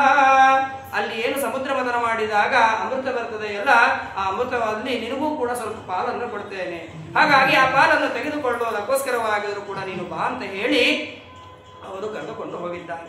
ಅವನು ಕೂಡ ಒಪ್ಪಿಗೆಯನ್ನು ಕೊಟ್ಟಿದ್ದಾನೆ, ಸಿದ್ಧ ಮಾಡಿಕೊಂಡಿದ್ದಾರೆ. ಸಿದ್ಧ ಮಾಡಿಕೊಂಡಾಗ ದೇವತೆಗಳು ದೈತ್ಯರು ಎರಡು ಭಾಗವಾಗಿದ್ದಾರೆ. ಹಿಡಿದುಕೊಳ್ಳಬೇಕಲ್ಲ, ಯಾರು ಯಾರು ಎಲ್ಲೆಲ್ಲಿ ಹಿಡಿದುಕೊಳ್ಳಬೇಕು. ಮೊದಲಿಗೆ ಜಗಳ ಪ್ರಾರಂಭವಾಗ್ತಾ ಇದೆ. ಭಗವಂತ ದೇವತೆಗಳಿಗೆ ಹೇಳಿದ್ದಾನೆ ಜಗಳ ಆಡಬೇಡಿ ಅಂತ ಹೇಳಿ, ಆದ್ರೆ ಮೊದಲಿಗೇನೆ ಜಗಳ ಪ್ರಾರಂಭವಾಗ್ತಾ ಇದೆ. ಭಗವಂತ ಏನು ಮಾಡಿದ್ದಾನೆ ಅಂದ್ರೆ, ಆರೇ ಬಿರೇ ಸುರಾಯತ್ತ ಅಮೃತಾರ್ಥೆ ಕುರುತ್ವ ಹರಿಪುರಸ್ತಾಚ ಗೃಹೇ ಪೂರ್ವಂ ದೇವಾಸ್ತತೋ ಭವನ್. ಭಗವಂತ ಬಂದು ಆ ಯಾವ ವಾಸುಕಿಯ ಹೆಡೆಯನ್ನು ಹಿಡಿತಾ ಇದ್ದಾನೆ. ದೇವತೆಗಳು ಎಲ್ಲರೂ ಕೂಡ ಭಗವಂತನ ಪರವಾಗಿ ಇದ್ದದ್ದಕ್ಕೋಸ್ಕರವಾಗಿ ಭಗವಂತ ಎಲ್ಲಿ ಇರ್ತಾನೋ ಅಲ್ಲಿಯೇ ದೇವತೆಗಳು ಇರ್ತಾರೆ. ಅದಕ್ಕೋಸ್ಕರವಾಗಿ ಎಲ್ಲ ದೇವತೆಗಳು ಕೂಡ ಭಗವಂತನ ಹತ್ತಿರಕ್ಕೆ ಬಂದು ಹೆಡೆಯ ಹತ್ತಿರ ಹಿಡಿದುಕೊಳ್ತಾ ಇದ್ದಾರೆ. ಅದನ್ನು ನೋಡಿದಾಗ ದೈತ್ಯರು ವಿಚಾರ ಮಾಡ್ತಾ ಇದ್ದಾರೆ, ಇವರು ನಮ್ಮನ್ನು ಕೀಳಾಗಿ ನೋಡ್ತಾ ಇದ್ದಾರೆ, ಇವರು ತಾವು ಮಾತ್ರ ಮುಖವನ್ನು ಹಿಡಿದುಕೊಂಡು ನಮಗೆ ಹಿಂಭಾಗವನ್ನು ಬಾಲವನ್ನು ಕೊಡ್ತಾ ಇದ್ದಾರೆ, ನಾವು ಹಿಡಿದುಕೊಳ್ಳುವುದು ಇದು ಅಪಮಾನ, ಹಾಗಾಗಿ ಬೇಡ ಅಂತ ವಿಚಾರ ಮಾಡ್ತಾ ಇದ್ದಾರೆ. ಅವರು ಹೇಳ್ತಾ ಇದ್ದಾರಂತೆ, ದೈತ್ಯರೆಲ್ಲರೂ ಕೂಡ ತನ್ನೈಚ್ಛನ್ ದೈತ್ಯ ಪದಯ ಮಹಾಪುರುಷ ಚೇಷ್ಟಿತಂ ನ ಗೃಹೀಮೋ ವಯಂ ಪುಚ್ಛಂ ಹೇರಂಗಂ ಅಮಂಗಲಂ. ಈ ಅಮಂಗಲವಾಗಿರ್ತಕ್ಕಂತಹ ಪುಚ್ಛವನ್ನು ಹಿಂಭಾಗವನ್ನು ನಾವು ಹಿಡಿದುಕೊಳ್ಳುವುದಿಲ್ಲ, ಹಾಗಾದ್ರೆ ನಾವು ಕೂಡ ಬಾಲವನ್ನು ಹಿಡಿದುಕೊಳ್ಳುತ್ತೇವೆ. ಎಲ್ಲರೂ ಮುಖವನ್ನು ಹಿಡಿದುಕೊಳ್ಳುತ್ತೇವೆ. ಎಲ್ಲರೂ ಮುಖವನ್ನು ಹಿಡಿದುಕೊಂಡರೆ ಬಾಲವನ್ನು ಹಿಡಿದುಕೊಳ್ಳುವವರು ಯಾರು? ಎರಡು ಕಡೆ ಹಿಡಿದುಕೊಳ್ಳಬೇಕು. ಹಾಗಾಗಿ ಹಿಡಿದುಕೊಳ್ಳುವವರು ಯಾರು ಅಂತ ಮತ್ತೆ ಅಲ್ಲಿ ಸಮಸ್ಯೆ ಬರ್ತದೆ. ಆದ್ರೆ ಅವ ದೈತ್ಯರೆಲ್ಲರೂ ಕೂಡ ಹೇಳ್ತಾರಂತೆ, ನಾವು ಬಾಲವನ್ನು ಯಾಕೆ ಹಿಡಿದುಕೊಳ್ಳುವುದಿಲ್ಲ, ನಾವು ಯಾವುದರಲ್ಲಿ ಕಡಿಮೆ ಇದ್ದೇವೆ, ನಿಮಗೆ ಸಮಾನರಾಗಿ ಇದ್ದೇವೆ ಅಂತೇಳಿ ದೈತ್ಯರು ಹೇಳ್ತಾ ಇದ್ದಾರಂತೆ. ಸ್ವಾಧ್ಯಾಯ ಶ್ರುತ ಸಂಪನ್ನಾ ಪ್ರಖ್ಯಾತ ಜನ್ಮ ಕರ್ಮಭಿಹಿ ಇತಿ ತೋಷ್ಟಿಂ ತಿತಾನ್ ದೈತ್ಯ ದಿಲೋಕ್ಯ ಪುರುಷೋತ್ತಮ.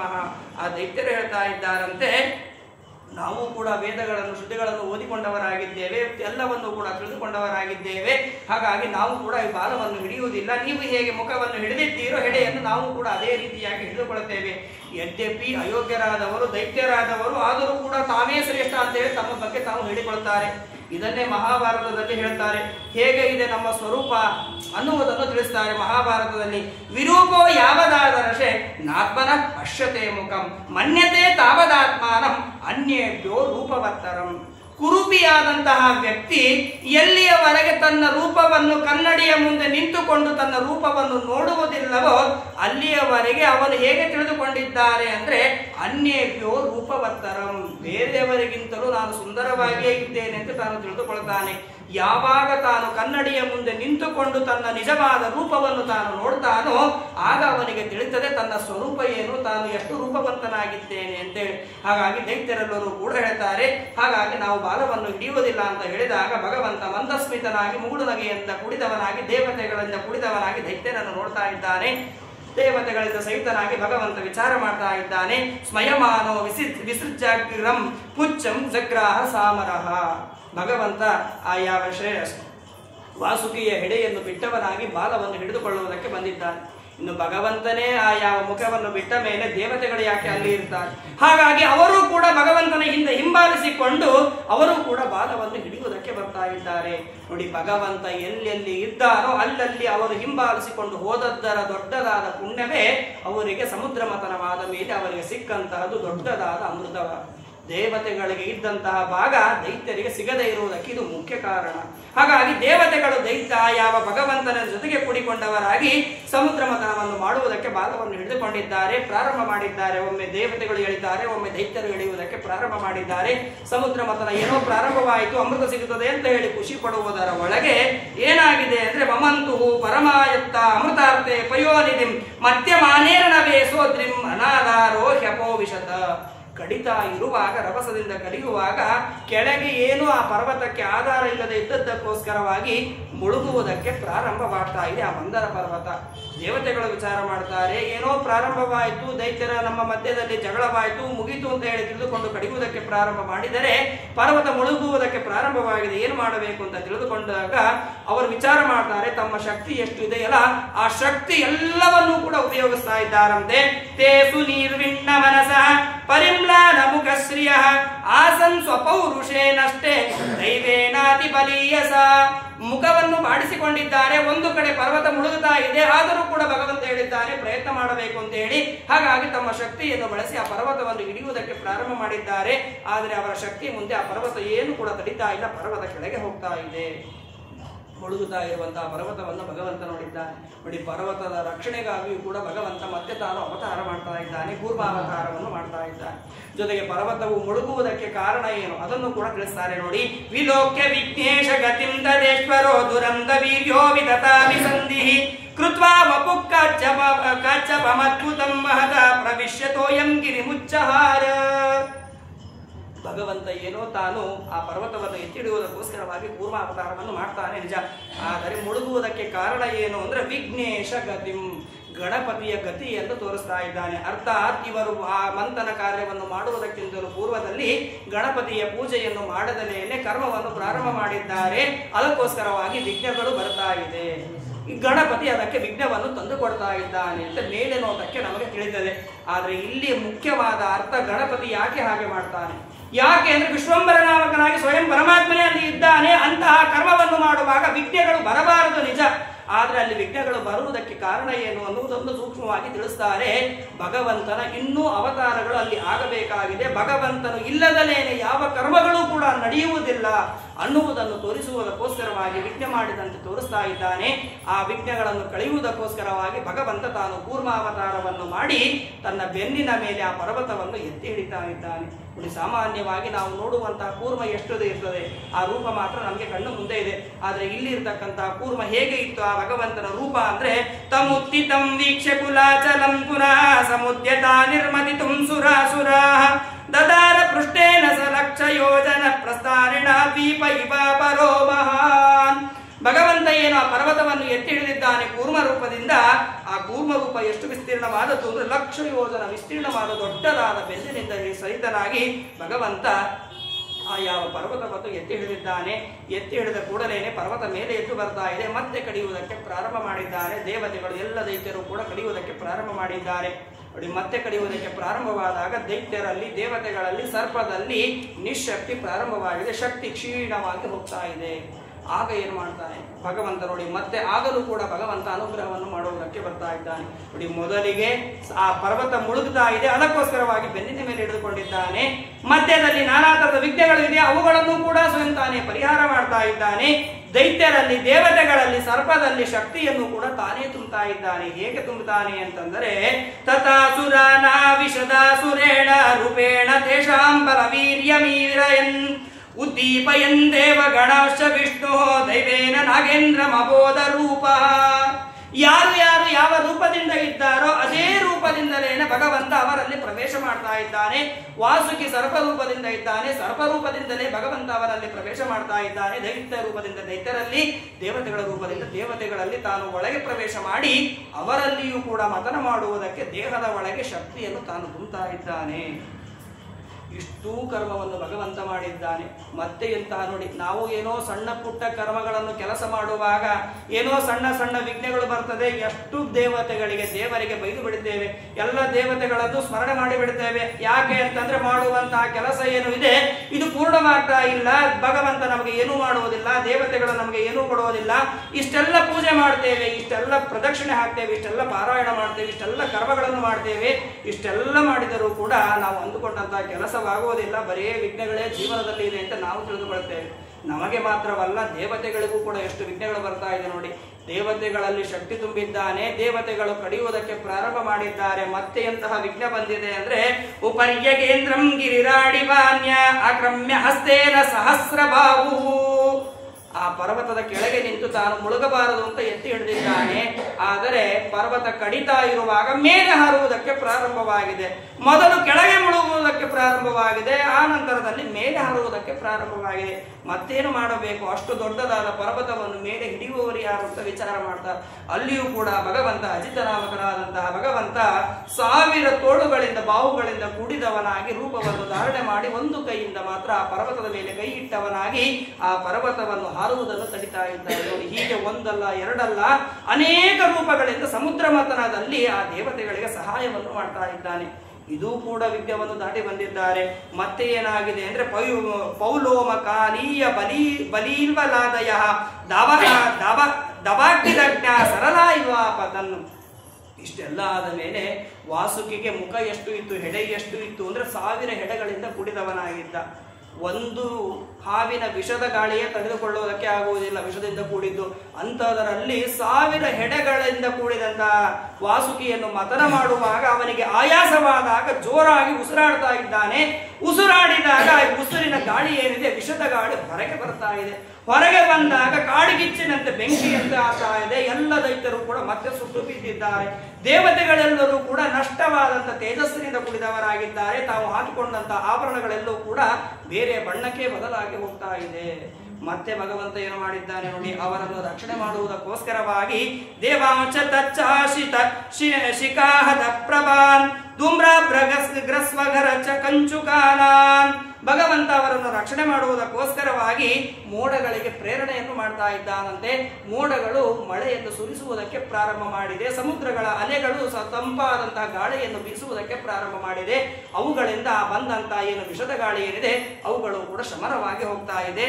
ಆ ರೀತಿಯಾಗಿ ಭಗವಂತ ಒಂದೊಂದು ಪ್ರತಿಯೊಂದು ಹೆಜ್ಜೆಗೂ ಕೂಡ ದೇವತೆಗಳಿಗೆ ಜೊತೆಗೆ ಇದ್ದವನಾಗಿ ಮಥನ ಕಾರ್ಯವನ್ನು ಮಾಡ್ತಾ ಇದ್ದಾನೆ.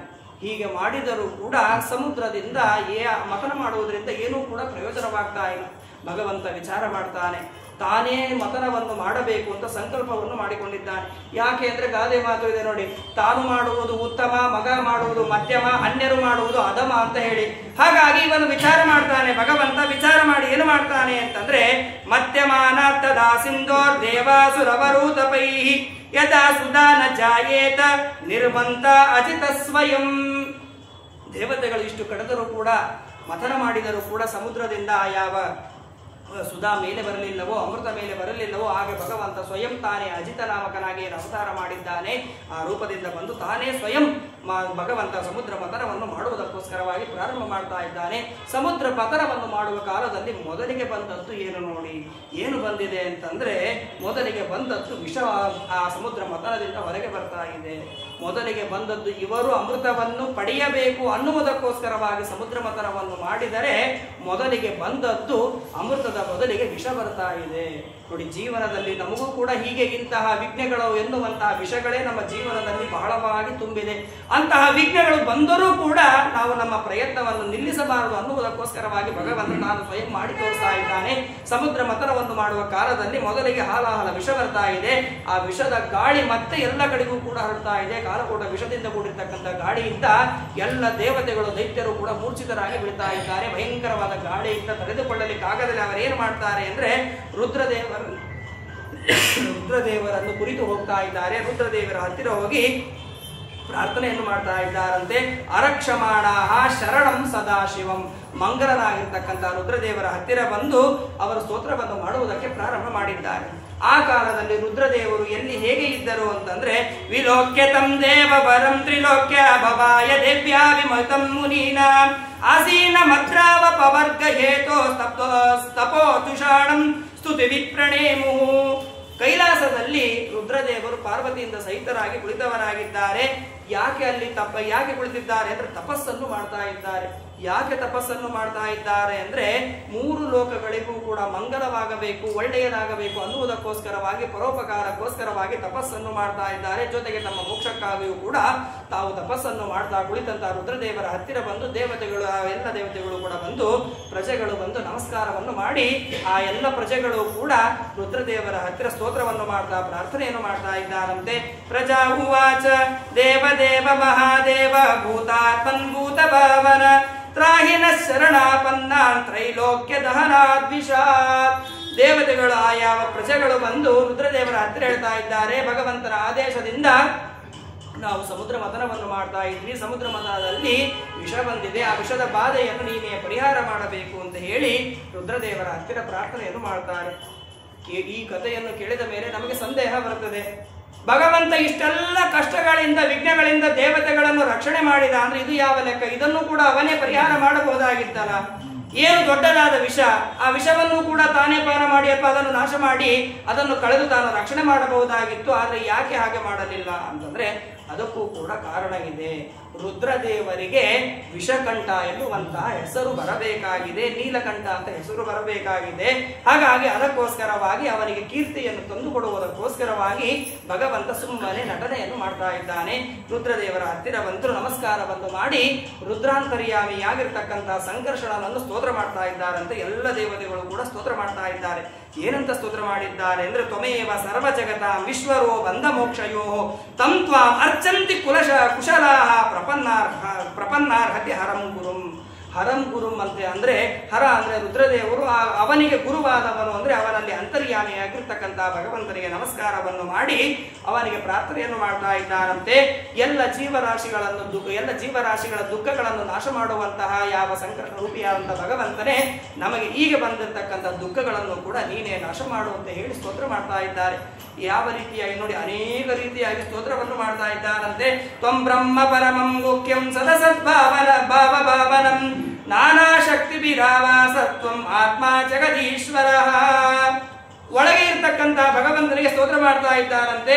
ದೇವತೆಗಳನ್ನಾಗಲಿ ದಾನವರನ್ನಾಗಲಿ ಜೀವರನ್ನಾಗಲಿ ಎಲ್ಲರನ್ನೂ ಕೂಡ ನೀನೇ ಸೃಷ್ಟಿ ಮಾಡ್ತಾ ಇದ್ದೀಯಾ, ಜೊತೆಗೆ ಎಲ್ಲರಲ್ಲಿಯೂ ಕೂಡ ನೀನೇ ಸರ್ವಾಂತರ್ಯಾಮಿಯಾಗಿ ಎಲ್ಲರನ್ನೂ ಕೂಡ ನೀನು ರಕ್ಷಣೆಯನ್ನು ಕೂಡ ನೀನೇ ಮಾಡ್ತಾ ಇದ್ದೀಯಾ ಅಂತ ಹೇಳಿ ಭಗವಂತ ಯಾವ ಒಳಗೆ ಇರ್ತಕ್ಕಂಥ ಭಗವಂತನನ್ನು ಸ್ತೋತ್ರ ಮಾಡ್ತಾರೆ. ಜೊತೆಗೆ ಎಲ್ಲ ದೇವತೆಗಳು ಪ್ರಜೆಗಳು ಹೇಳ್ತಾರಂತೆ, ಭಗವಂತನನ್ನು ಜ್ಞಾನಿಯಾದವರು ಯಾವ ರೀತಿಯಾಗಿ ಭಗವಂತನ ರೂಪವನ್ನು ಶರೀರವನ್ನು ಚಿಂತನೆಯನ್ನು ಮಾಡ್ತಾರೆ ಅನ್ನುವುದನ್ನು ದೇವತೆಗಳಲ್ಲಿ ಸ್ತೋತ್ರ ಮಾಡ್ತಾರಂತೆ. ಅಗ್ನಿಮುಖಂ ತೇ ಕಿಲ ದೇವತಾತ್ಮ ಕ್ಷಿತಿಂ ವಿದುರ್ಲೋಕ ಭವಾಂಗ್ರಿ ಪಂಕಜಂ ಕಾಲೋ ಗತಿಸ್ತೆ ಕಿಲ ದೇವತಾತ್ಮನೋ ದಿಶಶ್ಚ ಕರ್ಣೌ ರಸನಂ ಜಲೇಶಃ. ಭಗವಂತನ ಶರೀರವನ್ನು ಯಾವ ರೀತಿಯಾಗಿ ಉಪಾಸನೆಯನ್ನು ಚಿಂತನೆಯನ್ನು ಮಾಡ್ತಾರೆ ಎಲ್ಲ ಮಹಾಜ್ಞಾನಿಗಳಾದವರು ಅಂದ್ರೆ, ನಿನ್ನ ಭಗವಂತನ ಮುಖ ಯಾವುದು ಅಂದ್ರೆ ಅಗ್ನಿಯೇ ಭಗವಂತನ ಮುಖವಾಗಿದೆ. ಇನ್ನು ನಿನ್ನ ಪಾದ ಕಮಲಗಳು ಯಾವುದು ಅಂದ್ರೆ ಆ ಭೂಮಿಯೇ ನಿನ್ನ ಪಾದವಾಗಿದೆ. ಇನ್ನು ಎಲ್ಲ ಕಾಲಗಳು ಕೂಡ ನಿನ್ನ ಗಮನವಾಗಿದೆ ಅಂತ ಹೇಳಿ ಸ್ತೋತ್ರವನ್ನು ಮಾಡ್ತಾ ಇದ್ದಾರೆ. ಇನ್ನು ನಿನ್ನ ಜಿಹ್ವೆ ಯಾವುದು ಅಂದ್ರೆ ವರುಣನೇ ನಿನ್ನ ನಾಲಿಗೆಯಾಗಿ ಇದ್ದಾನೆ.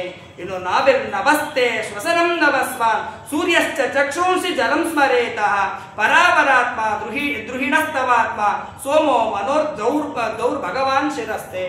ಆ ಒಳಗೆ ಇರ್ತಕ್ಕಂಥ ಭಗವಂತನಿಗೆ ಹೇಳ್ತಾ ಇದ್ದಾನಂತೆ, ಅಂತರಿಕ್ಷಗಳು ಏನಿದೆ ಆ ಅಂತರಿಕ್ಷಗಳೇ ನಿನ್ನ ನಾಭಿಯಾಗಿದೆ ಅಂತ ಹೇಳಿ ಉಪಾಸನೆಯನ್ನು ಮಾಡ್ತಾ ಇದ್ದಾರೆ. ಇನ್ನು ವಾಯು ಏನಿದ್ದಾನೆ ಅವನು ನಿನ್ನ ಶ್ವಾಸವಾಗಿದ್ದಾನೆ. ಇನ್ನು ಸೂರ್ಯ ಏನು ಇದ್ದಾನೆ ಆ ಸೂರ್ಯನೇ ನಿನ್ನ ಕಣ್ಣುಗಳಾಗಿದ್ದಾನೆ. ಇನ್ನು ಜಲ ಏನಿದೆ ಆ ಜಲವೇ ನಿನ್ನ ವೀರ್ಯವಾಗಿದೆ ಅಂತೇಳಿ ಉಪಾಸನೆಯನ್ನು ಮಾಡ್ತಾ ಇದ್ದಾನೆ. ಇನ್ನು ಏನು ಬ್ರಹ್ಮದೇವರು ಇದ್ದಾರೆ ಆ ಬ್ರಹ್ಮದೇವರೇ ಮುಕ್ತವಾಗಿರ್ತಕ್ಕಂಥ ಪ್ರಪಂಚಾಶ್ರಯನಾಗಿರ್ತಕ್ಕಂಥ ನಿನ್ನ ಶರೀರ ಅಂತ ಹೇಳಿ ಚಿಂತನೆಯನ್ನು ಮಾಡ್ತಾ ಇದ್ದಾರೆ.